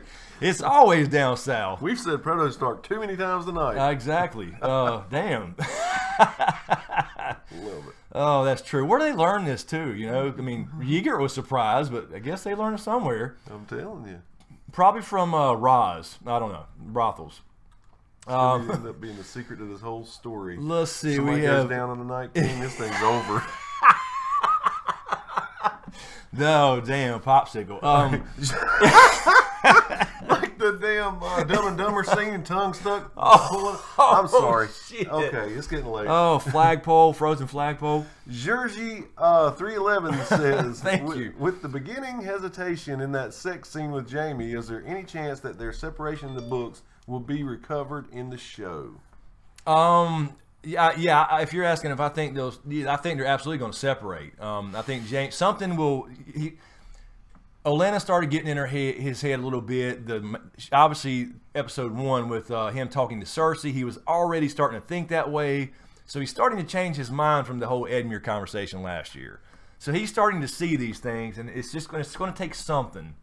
And I don't know exactly what that's going to be now. Because I thought it would be basically her blowing the Sept of Baelor up and causing Tommen to kill himself. I know, man. But you know, that just got swept under the rug a little yeah, bit to me. It did. It kind of did. He tried to talk about it, and it was just kind of done with. And I was like, that makes no sense. Something's got to make him change his mind, and it may end up being something supernatural with the whole Jon thing. Like, we need to go help these people. We're all going to die. What are you trying to rule here? So it may be something like that, I'm thinking now, because obviously he's just kind of forgiving her, brushing under the rug that she killed a lot of people, including her son, essentially. Russell Fulton, thank you. Russell. Me again, guys. What I meant was, if a human sacrifice plus dragonfire plus steel equals Valyrian steel, if Drogon burnt Cersei on the throne, you're absolutely right. Wow. That's true. Yeah, that's true. Sorry, we totally misread that. Yeah, that's cool. That's a good thought. Then all of a sudden it becomes a big vast pile of Valyrian steel, and then they realize, oh, well, that's how you do it. Shit. Then they could take like rapers and thieves, or not thieves, but rapers, people who deserve to be killed legitimately for crimes, and make Valyrian steel. That'd be a good solution. I mean, after all this is done. Damn, we got that planned out. That's true. You know what I'm saying? I don't know. So yeah, maybe after the fact. That's a good thought, though, Russell. That's actually a good thought. Mr. Ted Offensive. Theon, thank you. Ted Offensive. Theon has not learned from his bad behavior. Burned farm boys, beheaded Roderick, then steals shits from his uncle. Was Theon raised wrong by the traitor Ned Stark? Whoa. Hell. No, I think Theon he essentially wanted to impress his dad. You know, he kind of found out with the Reek thing that he really loved Ned Stark, and he really treated him better than his own father. You know. But the whole thing started with him betraying Robb was only because Balon was like, who are you? You know, you've grown up with the wolves and all that. Are you a Kraken or not? And he felt that pressure to live up to his name. And I've had this conversation with somebody recently. You know, it's kind of that thing when you adopt a kid. You know, you can raise them, but there's some things in their DNA you have no control over. Absolutely. You know, the crazy can come out. Absolutely. Let's see here. Serial Margaret, thank you again. Serial Margaret, love you guys. I'm loving these little teases over Jon's heritage. How do you think he'll find out, and will he tell Dany? If so, how will she react to that? Would it buy a block in the possible romance arc they have? Yeah, I think that's part of it, and that's why I keep thinking it's probably a season 8 thing, because, you know, it's going to be a tragedy thing. Obviously, they're going to do the love thing. They're obviously going that route. They are. And then they find out, and what do? Do they continue because they didn't know? Does that put a stop in it? Does that make things awkward? That's kind of the idea I think they're going for. So that's why I don't think you'll find out till later, when Dany and him are already hot and heavy and whatever. You know what I'm saying? So yes, Dany would be, she would be taken aback a bit, I think, because she said today in tonight's episode, she specifically said, "I am the last Targaryen," and that is not true. He technically has a better claim, but it also goes into the end game. Now, he won't want that claim or anything. I'm not saying that, but just by the current rules, that's why I keep thinking that this system will change. She will decide to actually change it herself. And that's why she didn't touch the throne in the vision, and she will melt down the fucking Iron Throne. Mark my words. Aegon had it created, Dany melts it. The symbol of the patriarchy, the feudalism. I like it. That's the way this... As far as Targaryens go, their actual biological relationship is pretty distant. It is. Technically, yeah. And then they prepared us with damn twin sets, for Christ's sake. And then we saw it tonight, you know, finally, Cersei's like, I'm the queen, I don't care anymore. Yeah. And we saw the handmaiden that we never saw before. Yeah. And they had black dresses on now too. Damn, she's pimping everybody up with no gold. Yeah, really. And I hated the way that handmaiden came in and like. Yeah, she was already all looking in and stuff. Who the hell's that? Anyway, She-Mac again. Thank you, She-Mac. Mick Dinkin and Randall will be as the Starks were. As far as the thing about Rickon, though, you know, Rickon, his story ended up going nowhere, and I kind of called that with my direwolf theory. I don't know if it's mine, whatever. A theory or an idea I agreed with that we talked about in A Dragon Raised by Wolves, parts 1 through 4, where I believe that the direwolf names meant something as far as where their characters were going. So Shaggy Dog, right? is a shaggy dog story. That's a term for a story that ends up going nowhere. So Dickon, you know what I mean? So he ends up going nowhere is what I was saying, in my opinion, as far as the parallel there. That's what I meant as far as I don't think that Dickon will betray Randall or whatever, you know what I'm saying? If that makes sense. Like, it's almost like he's not going to make it. He's not going to make it, right, is what I'm saying. So thank you, Chris Brandon. Great show, guys. Been watching for a few weeks. Did you guys notice that it was Rhaegal who flew over Jon and what? See, I was going to ask you guys. All right, so I said this in my little preview last week with the dragon scene and flying around the castle. I'm fucking colorblind as hell. So I don't know if that was green or black, or to me it looked like a dragon. It happened so fast. For me, I said in the thing that I thought it kind of looked green like Rhaegal, and it would make sense because that's the one named after his father. If there is going to be 3 dragon riders, and let me say this: somebody asked earlier about dragon riders. I forgot to say that. Do we have to have 3 dragon riders necessarily because the dragon must have 3 heads? No, I don't think so. Now we may get that in some way, and I think certainly Jon would be the candidate for that. Obviously, and you know, if people think Tyrion. But we don't have to necessarily have 3 riders. I mean, necessarily. So just want to throw that in there really quick. I mean, there probably will be. I don't know. But I did notice that I thought so, Chris, when you were asking about the Rhaegal. In the preview video last week, I did say, I think it's green, but I'm colorblind as hell, so I had to pause it, and I thought it would make more sense for it to be Rhaegal versus Drogon, because it is the one that represents Rhaegar, his father. Right. So that is there you go. Cool. I'm colorblind, and I said this the other day. You mentioned that. I want those glasses, man, that you can get now to see what I've been missing. I want you to get them because yeah, it's pretty bad. My whole family's fucked up.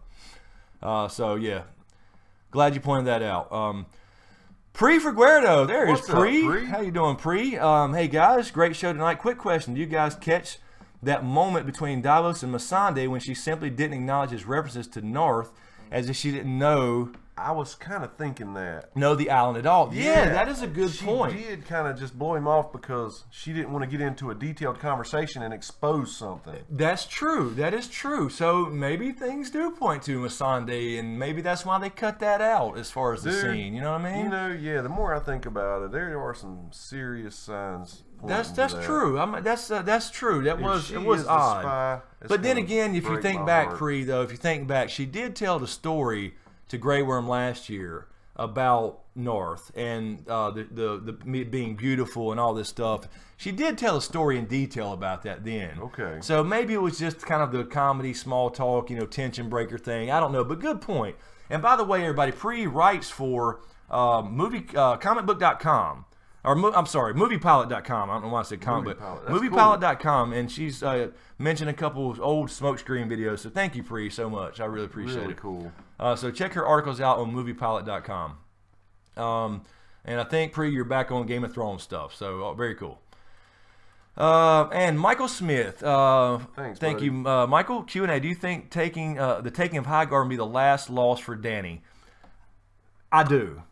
I think this is where she's like, okay, all out of the way. Yeah, I think this is like, okay, look, no more of this political shit. Somebody's got to die. We got to make an example of the Lannisters. Maybe not the last, but really Lannisters all they got. The Lannister army along with the Tarleys. But if they're in one place, that's where they fucked up. That's all I'm saying. Good point. You know what I'm saying? Yeah. That's all I mean. And you want to talk about a message? You see hundreds and thousands of people burnt inside of their the original field of fire was 4,000 men died, but everybody else quit. There'll be some knees bending, yeah. Absolutely. So I think that's the last big one. Now they still have to deal with Euron. I think the Lannister's going to lose pretty good because she's got to get a win, in my opinion. Even though it doesn't have anything directly to do with.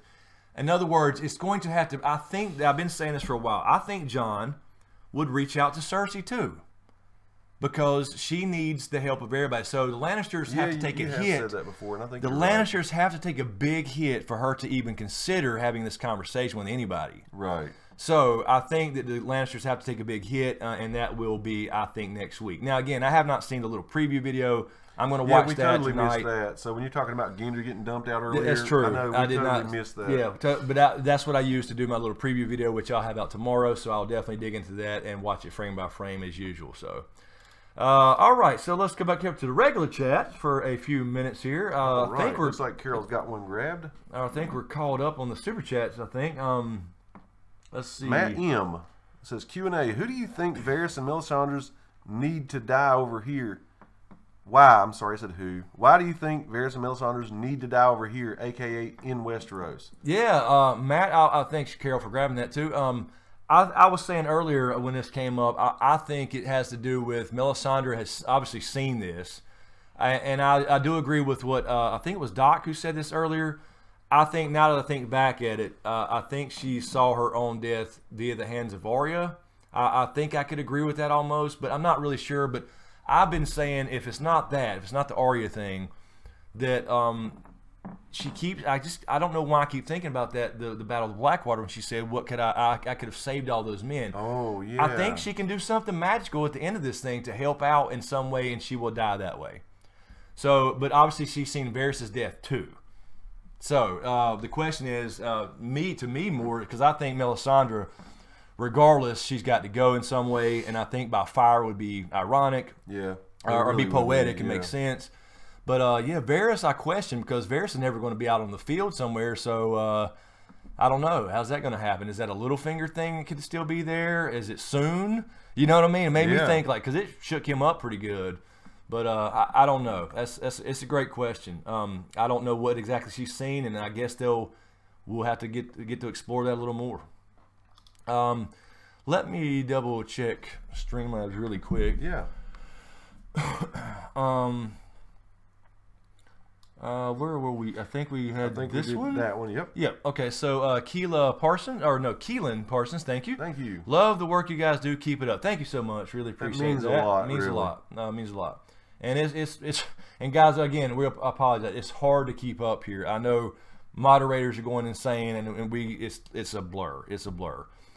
And Jerry Staten Jr. Thank you, Jerry. Thank you. Any thoughts on Varys being the spy with Euron finding the Ironborn and Sand Snakes on the water, plus the plan for Castle Rock going wrong? I don't like thinking that. I honestly believe Varys last week when he had that conversation, finally had that conversation with Dany. I honestly believe him. I think he's absolutely right. It makes sense for what he's done in the past. I don't think he would already be undermining her. It makes no sense for him.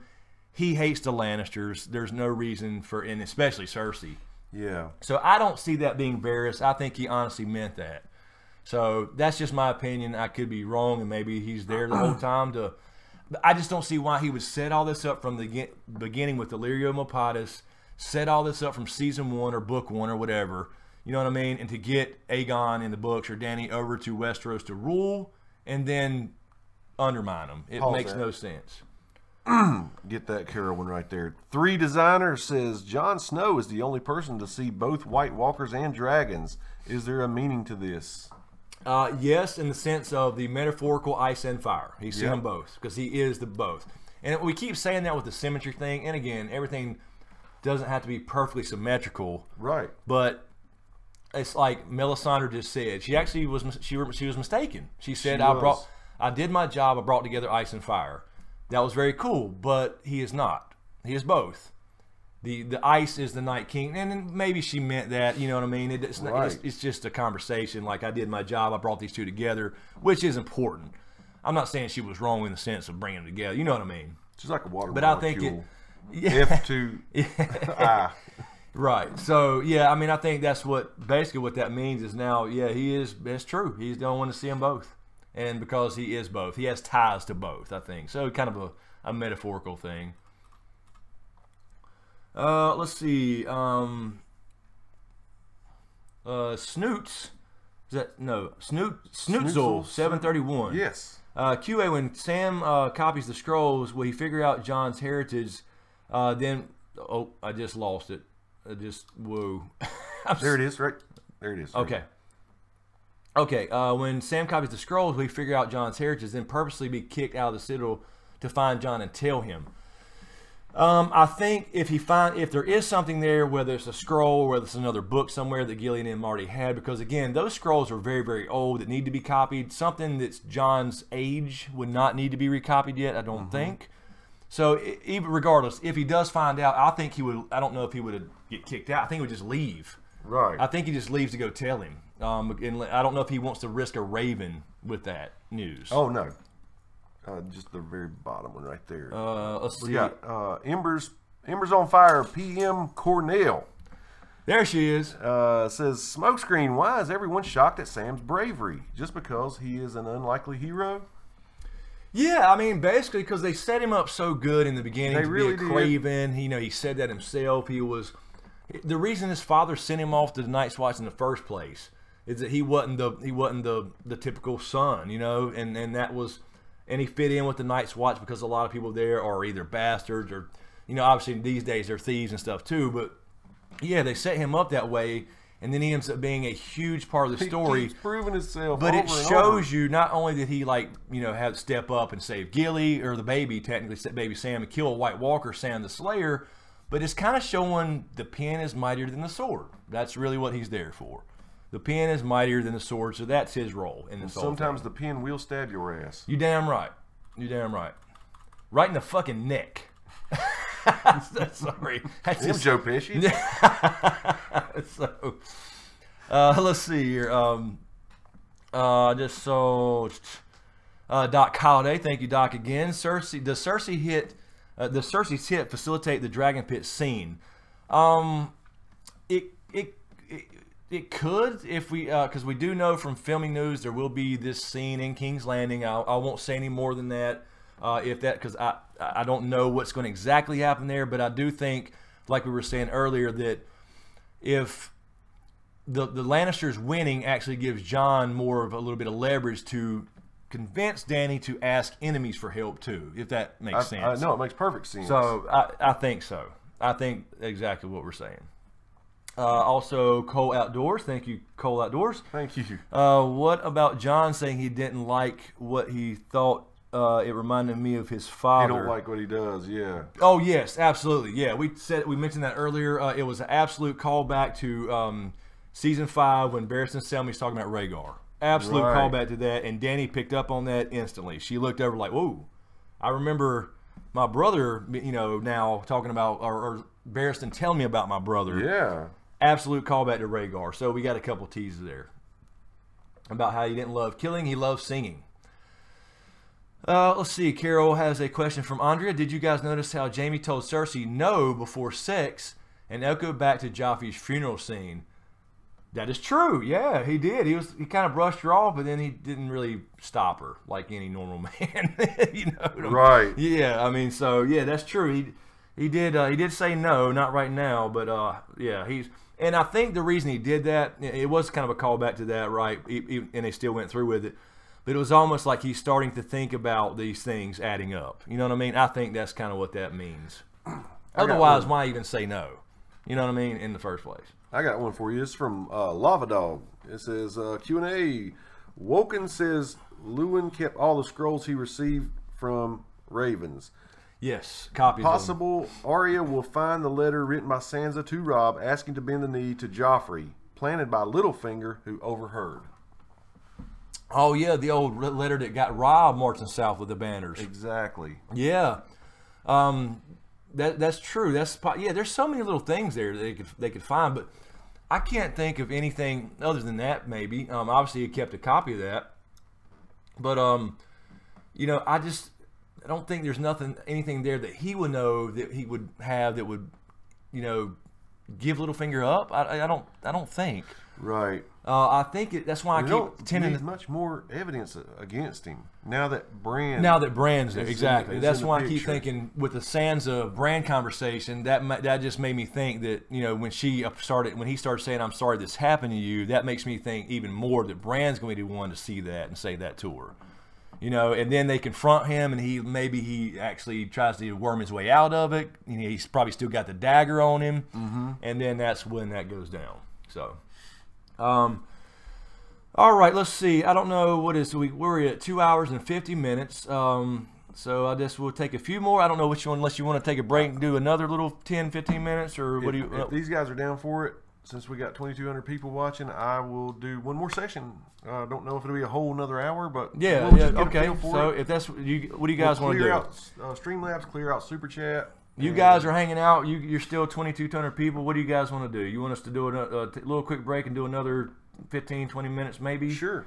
Yeah. See what they say. Let's see. Let's see where we're at.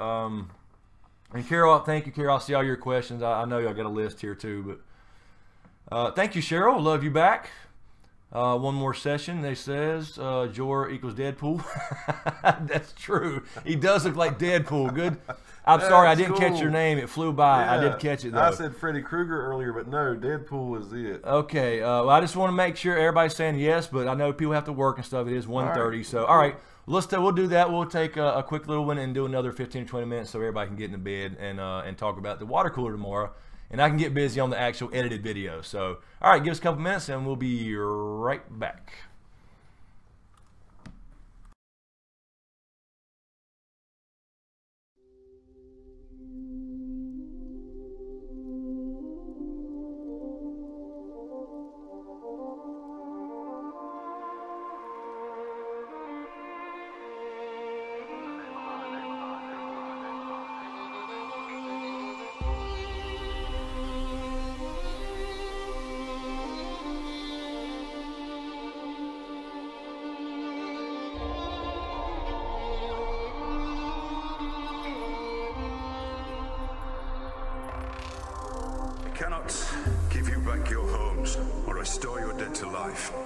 Perhaps I can give you justice in the name of our king.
Alrighty, alrighty. All right. We are back. We are back. Yes, we are.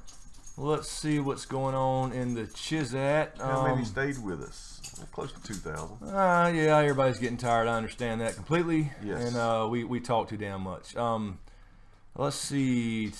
Helena von Lonstein. Yes. Says, just woke up, missed the episode. I think I need to leave the chat, but I can't. Amazing job, the both of you. Hi from Berlin. Oh, we feel awesome. the same way, Helena. Thank you so much. Yeah, leave. Exactly. But yeah, you're gonna get spoiled if you hadn't seen it, if you missed it. So, but we'll wrap it up here in 15 and 20. So you won't hear everything, I guess, but certain aspects, sure. But glad you're hanging out all the way from Berlin. Very cool. Love to see people around the world, everywhere. So cool. It's such an awesome community. You guys are the best. Just badass. Have you guys hanging out? Doc Holliday, here's Riddick. Yeah, Riddick walked by. He's mad. He went in his sister's room to take a nap. Lava Dog favorite. I'm not sure if you're asking me that. Favorite bit during episode 3. I don't know, man. I liked a lot of it. I really dug the Danny John conversation, the whole meeting, both of them, not just not one particular thing. I liked the I'm not a Stark, and there's Rhaegal or Drogon, whatever. Yeah, I like Tyrion but I like the whole John meeting out there. Yeah, I like Tyrion and John back together again. I did. I would say that whole Dragonstone scene was great. So I guess if I had to pick right now, again, I'll go watch it again and start taking notes and trying to look for little things hidden in there for the review. But I guess that just right off the top of your head, which Danny John scene did you prefer? I mean, like the best. I know you liked them both. I liked in the first, in the actual more formal in the throne room. I liked that in the sense that they were both hard headed and they respected each other. I did too. But I liked the one-on-ones a little better because they had time to think about it. You know, Tyrion had said, you know, give him something, whatever, and she started to kind of dig him a little bit, I think, obviously, and vice versa. So they're both realizing they're not like their fathers. Like Ned, even though he was a good guy, in Danny's eyes, Ned was the guy that helped Robert kill her father. You know, that's right. As usurper. So they're both seeing that they're not the same as their fathers, is what I'm saying, I guess. You know when they look at you when you walk away. Oh yeah, absolutely. She did the little over the shoulder, you know. Yeah, you better get to work, Jon Snow, so I can watch you leave. Yeah, exactly. So, anyway, Amanda has a question from Chippy Too Cold. Robles, Q&A with John. Why is my phone still on and not vibrate? Sorry guys, you're hearing TIE fighters going off. Let's see. Will John find out his heritage from Bran or Sam? You guys kick ass. Thank you, Chippy Too Cold. Robles. That just rolls off the tongue. It does. It's kind of a race at this point. I think it's almost, you're right. It's kind of like a race. Yeah, it depends on if John goes, is he heading back up to Winterfell? How long is he going to be at Dragonstone? Is Sam going to go to Winterfell too? I think it's kind of a combination. I think Callan Reed's got to be the one to ultimately say it, you know. But then again, you know, it's like we were talking earlier with Bran. If Bran can tell you these things that only you should know, you're going to have to kind of believe him. But Callan Reed could be the one to say, no, look, what he's telling you is right. I was there. So I know what your father did with you. You know, we went down to Starfall. We took a sword back. He brought you back. He named you John. Blah, blah, blah. So I think Callan Reed's got to come into it. And I like the way that one person said something about Danny and John hooking up, and she asked about the scars because she's curious about I'm glad she caught that line. Like, did you catch what Sir Davos was saying about the a wound in the heart or a scar of the heart or whatever? So she caught a little bit of what he was trying to stop him from saying. When she sees so I think pubic hair, earlier we had that question. Who was that? Yes, that's exactly. Silver pubes. He's I don't remember. It was like an unfamiliar name almost. Yes, but that makes complete sense. Like later on, they'll get scene. A little bit more intimate. That'll start off the intimacy when she says like let me see your scars, and I can see that completely. Let's see, Carlos Murphy. Thank you, Carlos. I don't see a question though. I appreciate it. I don't know if you meant to have a question there. Let's see. Michael Smith, Q&A, did Sam get his first link to his chain with him curing Jorah? You know, I don't think he would get a link for that, but I thought for a minute when he said like maesters that have their chains, their medicinal chains already or links already have not done this type of thing. It's such a delicate procedure. Yeah. Not really. I mean, to them it might be, but you just saw it off and rub some shit on it. Yeah, it's more or less, it's delicate because they're afraid of it. Exactly. They don't know. It's just showing more actual scientific advancement at the Citadel. So it goes along with the whole change thing as far as government and everything, the whole society. And shows again Sam being strong enough to do stuff other people can't do. That's exactly true. Aaron Hadbig, thank you, Aaron. Thank you. Thoughts on Sam leaving with Jorah? Yeah, that's interesting. I don't know. It seems like they said their goodbye there, though. So I think that Sam will leave for, I think it kind of goes back to the Jon thing or something about Jon or something really important for him to leave. Because obviously he didn't get kicked out. I thought he was going to get kicked out. It seemed like it was heading that way. So obviously now that he's not getting kicked out, unless he does something else to get kicked out, it's got to be something really important for him to get the hell out of there. Forget the whole Maester thing. Forget the Night's Watch for a while. We got to get to Jon and get him this information that's too important to send a Raven. You know what I mean? So It's got to be something pretty big. So it may be a Rhaegar type thing or whatever. Because Sam knows how urgent it is to get any information he can to Jon. Yes. He's not going to send a Raven and keep looking for something else. Right, exactly. So he'll come across something. 2 times, thank you, 2 times. Thank you. Why does Jon want to hide his death and resurrection? We were talking about this earlier a little bit. I think it's to, I don't know, it's almost like he's embarrassed about it because he doesn't understand it. He does not. He doesn't believe he should be here, but yet he is. And so he's not sure about the religious aspect of it and all this stuff.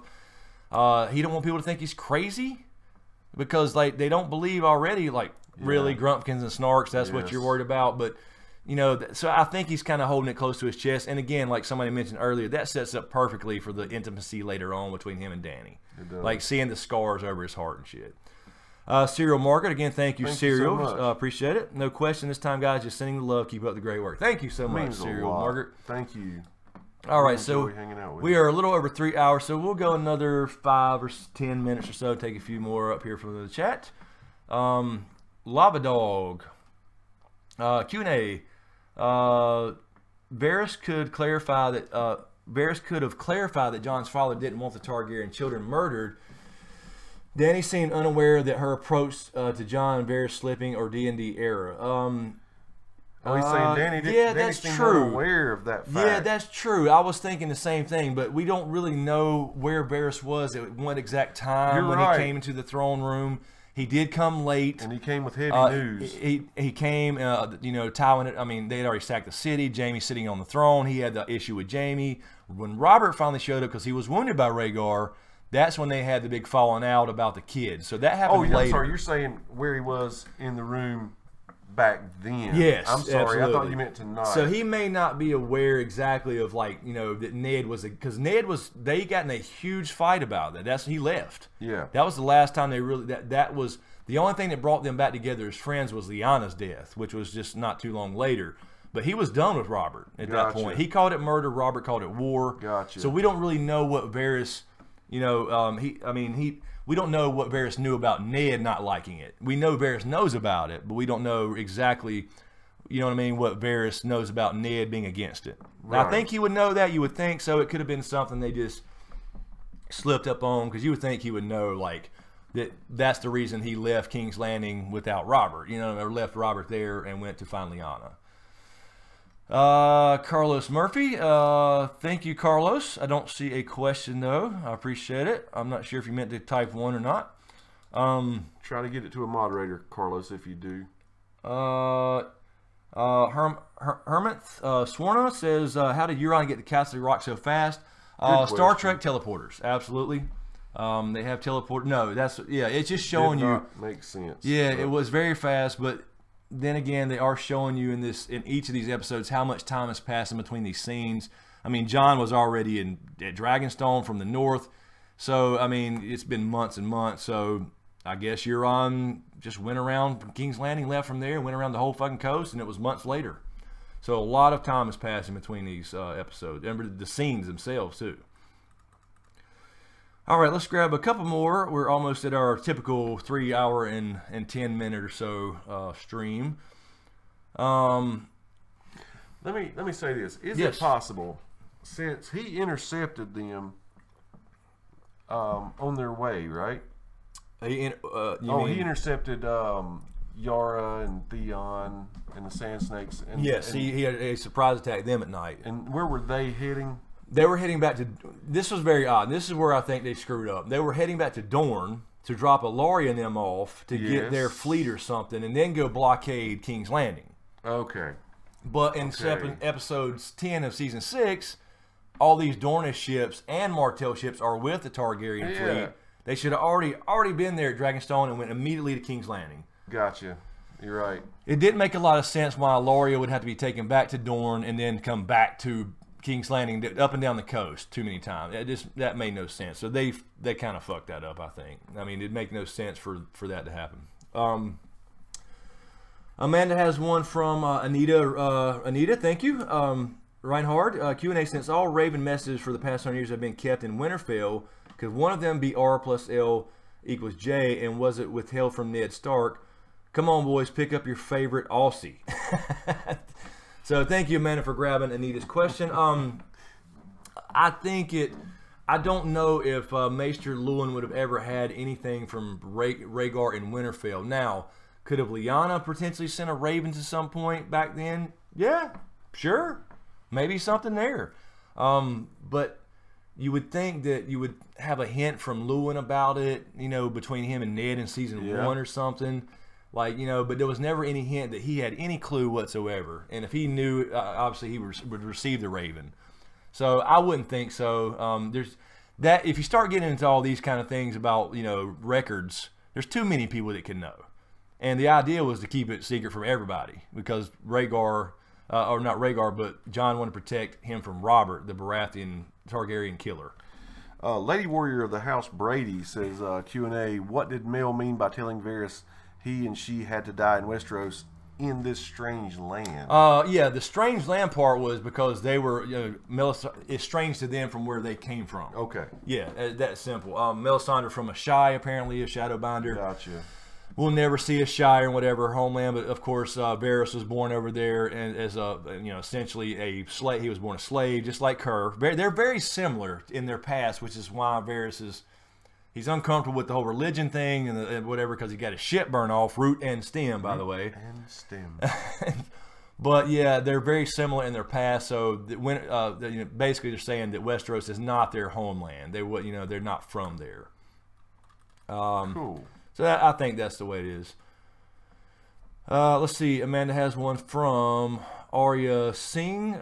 Q&A. How do you think Bran will treat Arya in reunion? To Sansa, he was almost numb because he saw the horror she's gone through with Ramsay. But with Arya, he's seen horror she's inflicted on others. Yes, that's a good point. Hey now. A good point. Yeah, he was very odd. And again, the Botox didn't make him look right either. So, I don't know. That's true. He might be kind of like, you know, we were talking before about Arya, you know, she's something turning her to go home. Yes. And we saw that's been technically hot pied, and it started with the Lannister soldiers, right? With Ed Sheeran and all that. But when she gets there, she's still not going to be just normal again. Like, I'm home and I'm here forever and blah, blah, blah. Right, yeah. So that makes sense that Bran's going to see some of that shit too and be like, right.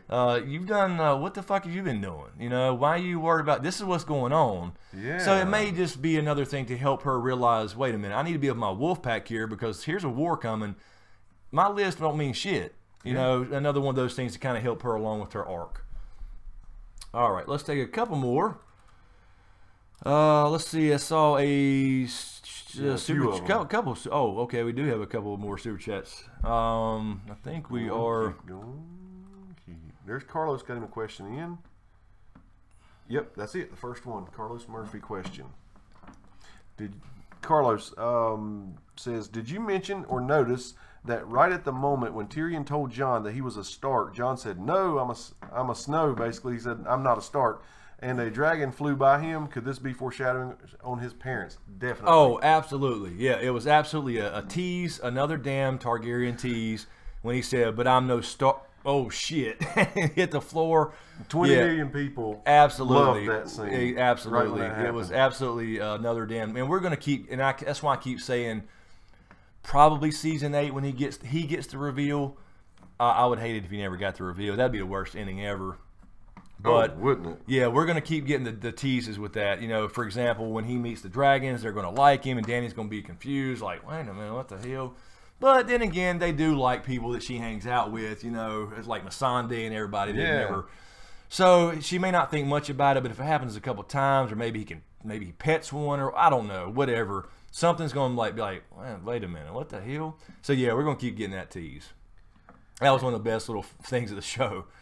And it was funny too. They hit the damn deck, boy. Mazuma 10,000 says, it's an odd number, but all right. It says, when Arya shows up at Winterfell, will it be in disguise like at the Twins? Especially if she thinks Littlefinger is already there. Connecting back to the Tywin, Arya, Littlefinger scene from Harrenhal. Yeah, that's true. I don't know if she'll, because she did try to hide her identity from Littlefinger. I think Littlefinger did recognize her. I do too. But I don't think she would need to go in disguise if Jon is king in the north. She's not going to feel like she's in danger. But it's possible she sneaks in and just sees to what's see going what's on. up. Yeah. Just kind of see how things are going, what's going on, you know. But I don't know. She would have to kill somebody in order to do that. Keep leaving that part out. Yeah. She would have to kill somebody else just to take their face, unless she, you know, because I mean, she's not. I'm assuming she's not keeping it preserved properly, like in the House of Black and White or whatever. We don't really know how that works. I hope she don't take.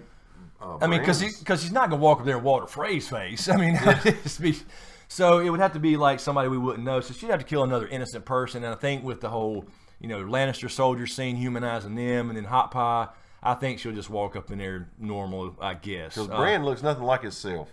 No, with that Rocky Dennis face. Yeah, he does. It's very. Sneak up beside a tree. It was very and odd. Take his And face. I don't remember him looking. I don't remember him looking that weird in episode 1 at the wall. He didn't. It was something he weird. looked more normal. I think, I don't know what they're doing, or if that was on purpose, or it was just a weird angle. I don't know. Stung by a bee? Yeah, damn fucking 10 bees. Sarah Stargarian, thank you, Sarah. Thank you. Do y'all believe Tyrion is Aerys' son? I know it seems cheesy for everyone to be secretly a Targaryen, but it would be brilliant writing for Germ to have Jaime and Tyrion kill each other's fathers. Yeah, in that sense, I do think it is very cool, but I've been saying this as far as the Germ writing part. It would be more poetic to me in his style if you have to have Lannisters be Targaryens for Cersei and Jaime to actually be Targaryens, because it fits the timeline better. And the guy that Cersei hates and his father hates is the only true-born Targaryen, just like Tywin. Lannister, I'm sorry. Just like Tywin, and he hated his guts, and he was the only true-born son he had. Exactly. And the whole time, his favorite kids, especially Jaime, was actually a Targaryen. That would be more poetic to me. So I don't think that's the case, though. I'm just saying, if there is a secret Targaryen, like you're saying, it would be more poetic to me if it was actually Jaime and Cersei. The timeline fits better as far as the whole first night thing that was banned, apparently. So with Joanna Lannister, and that's crazy to think that if that is true, we have had Targaryens on the Iron Throne after Robert's death. Exactly. Exactly. All right. Yes, with at least Targaryen blood, right? Right. Let's see. Michael Smith, thank you, Michael. King Tide, I love your chapter reviews. I'm learning more on my first reread. Very cool. Hey, it makes me feel really good. Thank you that was so much, it was Michael. a very cool little parallel between Viserys and Arya. It was damn absolutely true. And it was very cool. Could be totally off, but there were some parallels. And you were absolutely right about, because I've read the books and I've done rereads with audiobooks, and I've been doing audiobooks again, but you're right. It pops when you read. Absolutely right. You get a lot more reading every time. It starts popping out, and you want to start highlighting. So get an old set of paperbacks and start highlighting shit, and you'll start seeing those connections. Absolutely. And also, 2 times. Thank you, 2 times. Thank you. How do you see the theme of Ice and Fire playing out after seeing this episode? P.S. Ultimate Battle of Ice and Fire: Beric versus Benjen Cold Hands. Well, wow. I think this whole thing is a like theme of that. Ice and Fire, and it's a song, which a dance, whatever. So the obviously that's the whole underlying theme about those things coming together, and that's Jon kind of epitomizes that. But as far as a battle between Beric and Benjen, I don't see a reason why they would fight. No, I don't either. There's no reason for. I can see how people match them up. Yeah, that's true. I mean, it does make sense from somebody representing that side of things. It makes sense, but I don't think that would happen. No reason for it to, but I don't know if that would happen. Who would win? That would be a good little battle video. But yeah, I mean, the whole theme here is ice and fire, obviously, and I think we started hearing that more often. We've heard it twice. Yes. In the books, the only time it's ever said really is when Mira swears to Bran on behalf of her father. We swear here, or her and Jojen, I should say. We swear by ice and fire. And then tonight we heard it on the show. I've done my job by Melisandre, bringing ice and fire together. So we're starting to see this come up more and more, and you'll see more of it as we go on. Right. Books and show, if we ever get another fucking book. All right, so let's take. Let me make sure I'm caught up here because we got to get out of here. I know you guys have to work. It's almost 2 o'clock, and we are over 3 hours now. Still got 2,000 people hanging out. Very cool. I think we are good here.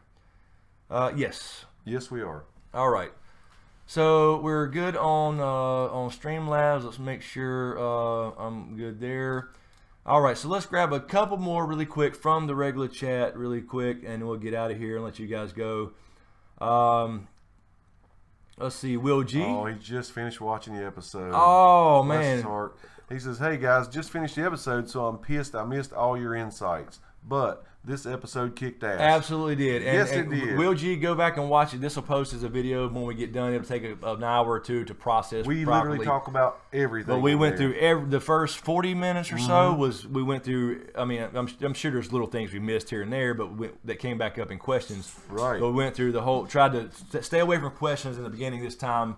And we talked about every little scene that we could, and I think pretty much in order. I think we do pretty good. And Riddick's under here. Riddick, don't knock down things, please, with your tail. All right, let's see here. Did I see? Okay, no, I think it was Wheels. Okay, let's see. Lady Warrior of House Brady. Is this Tom Brady? I mean, if this is a Patriots fan, I'm just not going to answer the question. I'm kidding. I bet you're right. I'm kidding. House Brady. I'll answer the damn thing, even if you're a Patriots fan, because at least we all like ice and fire. Jesus Christ. Anyway, I'll just. Lady Warrior says, Q&A. Smokescreen. Will Varys find out about the weapons against the dragons? Would Varys tell Dany? If he found out, I believe he would. Yeah, I think I truly believe he's completely loyal to her. I love that episode last week's conversation. That was a great little conversation between them that we needed to see. He was like, look, if you want blind loyalty, have Grey Worm kill me or your dragons eat me. I represent the people because this is where I came from. I ain't shit, and I came up to be this. I chose you. You didn't choose me. So I like that about the whole concept. So I truly believe that his... Oh, okay. She's saying that's her last name. Okay. No. Okay. Look, I'm going to start a damn football war. I respect Tom Brady. I do. I hate the Patriots. I'm sorry. I'm a Panther, man. 2003 and being recorded, I didn't dig that. I'm sorry. Anyway, so... Ocean Mist says you can go ahead and skip Cavs fans too. No, I won't. I'm kidding, guys. I would not skip Go Cowboys. Here we go. I wouldn't skip anybody just because you like a shitty team. I'm kidding. Sorry. I saw a who dat in there. Yeah, I know. No, I'm kidding, guys. I do respect Brady, but she was saying that was her last name. So sorry about it. I just think we had a football conversation with my cousin yesterday. Just about the season's coming up. So yeah, we were. Jeanette says, okay, Jeanette says I'm wrong. All right, let's see what we're saying, Jeanette. Jeanette Barrett, well, if I can get the question without it moving. Oops, hold on one second, Jeanette. There you go. Okay, last one. Jeanette says I'm wrong, so let's see what we're wrong about. You're wrong to believe Varys is on Dany's side. Even Kinvara's speech was directed at Varys, not Tyrion, because she believes Varys isn't to be trusted. I'll disagree and say that speech was about, this is why this happened to you, that's why you're here. So all this bad shit happened for you to end up being here supporting the Mother of Dragons. That's the way I took that speech. So we'll see. I think he truly supports her. I think that that openness to her last week kind of proved that. And the whole he's not time, Littlefingerish. No, he's not going to just sit there and go, yes, you know, right? Because you got to you. realize he's been setting this up from season 1. I mean, the very first season, he's been setting all this up. And why would he do that just to be betraying her for Cersei? Right. You know what I mean? So I do believe he's loyal, and yeah, I think the whole thing with Kinvara was he's mad at Red Priest in general, and you know, religion in general, because he got his shit cut off, and I can't blame him. No. So he's very skeptical of anybody believing in prophecy and all that kind of stuff. Yes, he is. Which is understandable. So anyway, I think we'll see. But I think I mean, obviously he's got to go because Melisandre said it tonight. Before we go, guys, we got 1,710 likes. If you haven't hit that like button, if you would, that would be really, really cool. Thank you so much. Yes, but appreciate every damn one of them, though. Absolutely. Yes. What Miss MVP says, this guest chat doesn't work for everyone. I'm not sure what you... Did we miss a question? I'm sure we probably missed 1,000 questions. We probably did. We answered probably 1,000 too. All right. It was so busy tonight, Miss MVP, that even the moderators were getting questions and getting ignored. Absolutely, we couldn't keep. And Carol actually sent me a list of questions that I never even could get to through email on a break. So we were trying to catch up then, and I still couldn't get to them. There was so many. And after this post as a video, you can still put it, because we try to answer questions like that as well. Absolutely, absolutely. Let's see. All right, we'll see. Let's grab. Let's see. Let's grab one more, really quick. Foosball is the devil. Exactly, Mike. Oh, the water boy. There's Yalla. Oh, hadn't seen your name in a while. Although again, it's been a blur. Q&A, do you think the scene with Varys and Mel seemed like it was her telling him that she knew what he had been told in the flames? I know you will die here. Good point. I think if Kinvara knew, then Melisandre probably would. I was thinking that too. Yeah. So, yeah, I mean, I don't know. And again, I don't know if we'll ever find out a definitive answer what that was. But it's obviously, I think it was important to his so-called destiny. Read that one to yourself if you like. Justin, well, this one here. Justin Lawyer, there is no proof Jon Snow the son of Rhaegar. No, there's no actual proof. You're right, except that we saw it. And we know who took Lyanna to the Tower of Joy. And we know that Rhaegar has been talked up in every damn scene you can imagine with Barristan Selmy in Season 5. And the books, there's been a mention of Lyanna and Rhaegar since the first couple of chapters. I mean, literally 3 or 4 times in the first 3 chapters. Right. There's no actual proof, but there's a damn lot of foreshadowing. It makes no sense for the theme to be anybody else. And HBO actually did prove it by releasing a graphic last year that showed Rhaegar as the father in that little graphic.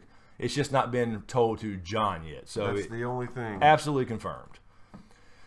All right, so I think we're good here. Let me double check really quick. Will G, again, thank you, Will. Sorry, since I'm late, if this was answered, is Melisandre really fleeing to Volantis, or where is she going? I think it was, we said this earlier a little bit, Will.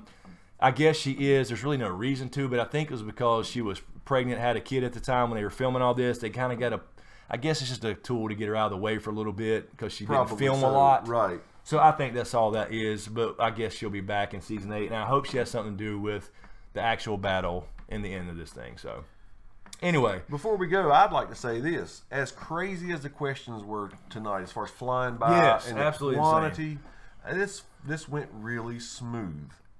It was hectic, I know, on everybody's end. I hope so. But I'm just saying, this was it was a comfortable... We touched on everything we wanted to. We had some jokes. This was a good night, guys, and I appreciate y'all hanging out with us. Yeah, absolutely. And we're trying to, this is hard to keep up with, and I don't have any producer over here like can work and everything. I'm doing this here at the same time, so really appreciate everybody hanging out. Also, Sarah Stargate, really quick. Will we see a Rhaegar Harrenhal flashback, please? Yes, we have to. We have to see Rhaegar's love story. It's basically necessary. It is. We have to see Rhaegar's love story, that it was not a kidnapping like Littlefinger told, or like Sansa told Littlefinger. So Littlefinger does know that piece of the pie. He just doesn't know the offspring. I don't think he knows. So anyway, guys, we'll get out of here. Let you guys go. Appreciate all the questions, all the donations, super chats, etc. Again, look forward to tomorrow. Yeah, he'll have I'll have probably a 5 or 6 preview video out, because I Yep. can do that really quick and get it out, or quicker than a full review. And then I'll work immediately right after that on the more in-depth review of the episode. What'd you see? You see something? Miss MVP says, still like your show from the beginning. I really hate we missed her question, whatever it was. I hate that. Oh, did we? Remember, she said, I guess chat doesn't work for everybody, and then she says, still like your show from the beginning. So I guess she's been here the whole time. Like, oh she yeah, had a channel. You made sorry, yes, yeah. We really again, sorry. It's so hard to get questions, everybody's questions. We try. I mean, and moderators are working their ass off. And again, I think I missed several from I know moderators From the mods, too, because, yeah. and we try to. They were trying to squeeze them in. From Yeah, every and they were angle. trying to, because they got a big wrench, they can kind of spam it and all that stuff, and we still can't keep. So sorry, I know it's frustrating, but we try to get to everybody's. But yeah, Amanda says, I bet y'all $500 Chris wants. Yeah, I can't sleep during the season. I can sleep on really tough. Thursdays and Fridays. That's really when I maybe have a few hours. But yeah, this is work time this season, or during the season.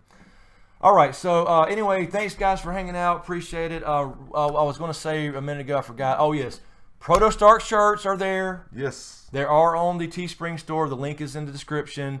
So I know a lot of people were asking about them for a long time, and I finally got them done. If I can find that link, I will. It's in the description of this video and every video. But let me grab it here. And I'll We post have it. bunk hammocks. Yeah. What? What? No, don't. No more rumors.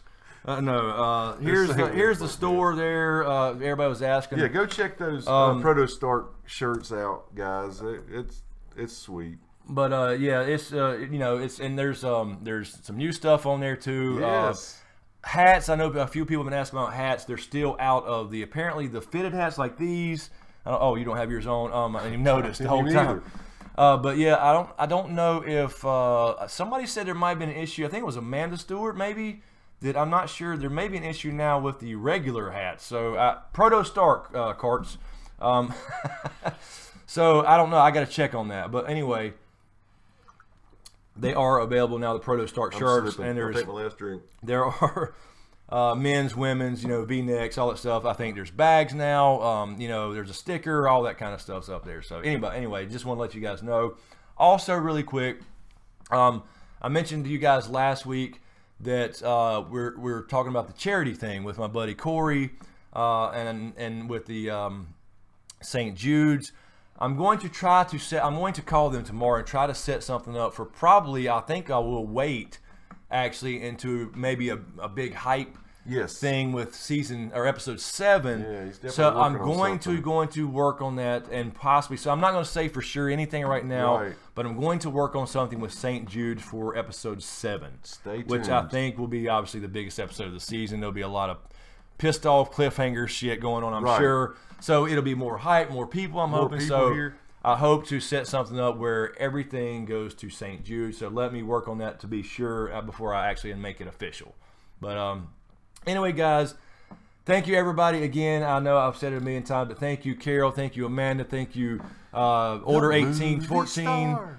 Thank you. No, I'm sorry. Thank you, Order 1814. So Jay Scar up in here. Yes. I think I said Amanda already. Carol, La Gig, all the mods and stuff. Means so much, guys. Absolutely. Nightbot. Yes, Nightbot, you're the man. Nightbot, I don't know if y'all noticed Nightbot tonight. I didn't even get to see him. I didn't either. But he should be saying some different shit now related to God. So maybe he's a little more, He's still an asshole. Don't get me wrong. But anyway, thank you everybody. Thanks for hanging out.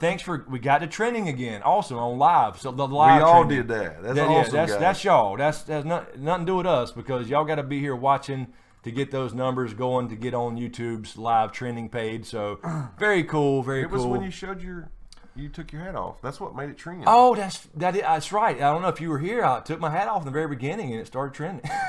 People were gonna believe that shit. I can't no, wait. No. I didn't before people start fucking rewinding. No, I didn't. We'll do that at 100K. Maybe one of these days YouTube will start pushing these videos out and get it there. Please, YouTube. But hey, we're almost at 50K, and I think by next Sunday, I think we'll get to announce that. So we'll see. So awesome. We'll see how this week goes. I'm getting a 50K tattoo. Well, I'll wait till 100 because at least it comes with a play button. But anyways, thank you everybody for hanging out. Really appreciate you guys. It means a lot. Thank you to all the new Patreons. I've got all the donation, all that stuff. It helps a lot. You have no idea because YouTube doesn't pay very well, so it means a lot. Couldn't do it without you guys. So anyway, I think we're good. Carol calls bovine fecal matter bullshit. She says. What did I say? Oh, the hat thing. Oh, yeah. yes.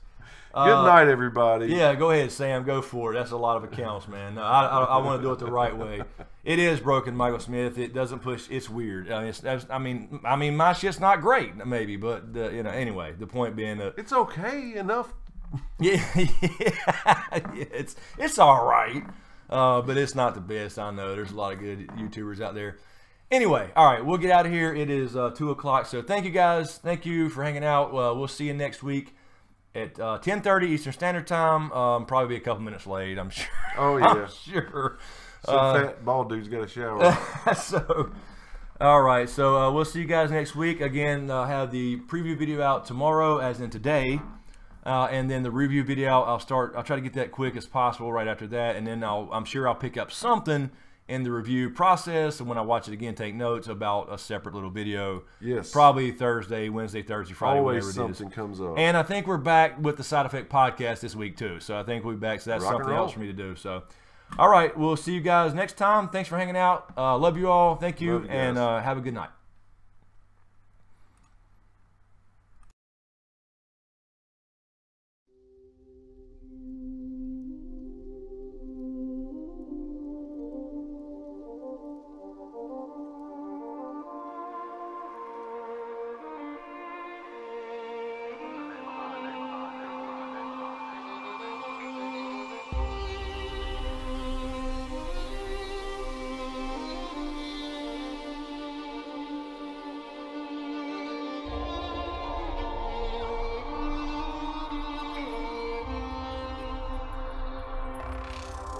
I cannot give you back your homes or restore your dead to life.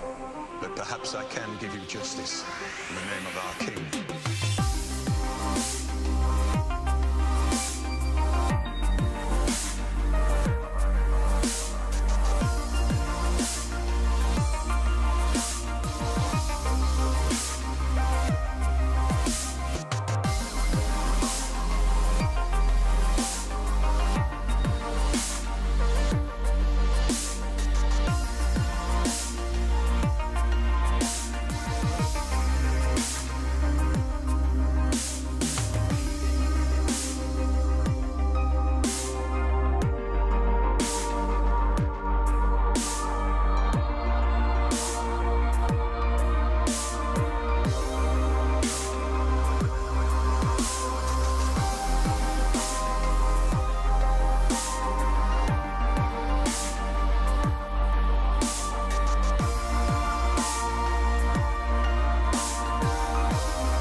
Perhaps I can give you justice.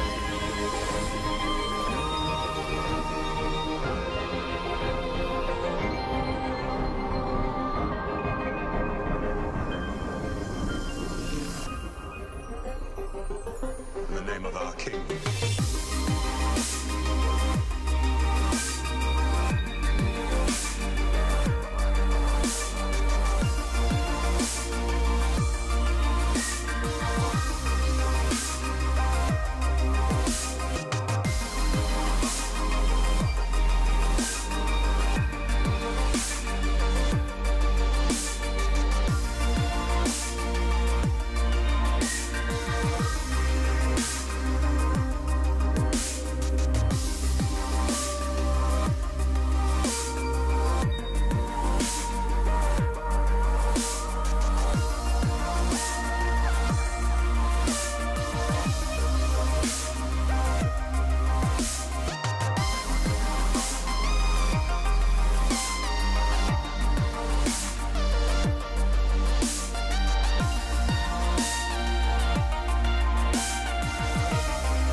justice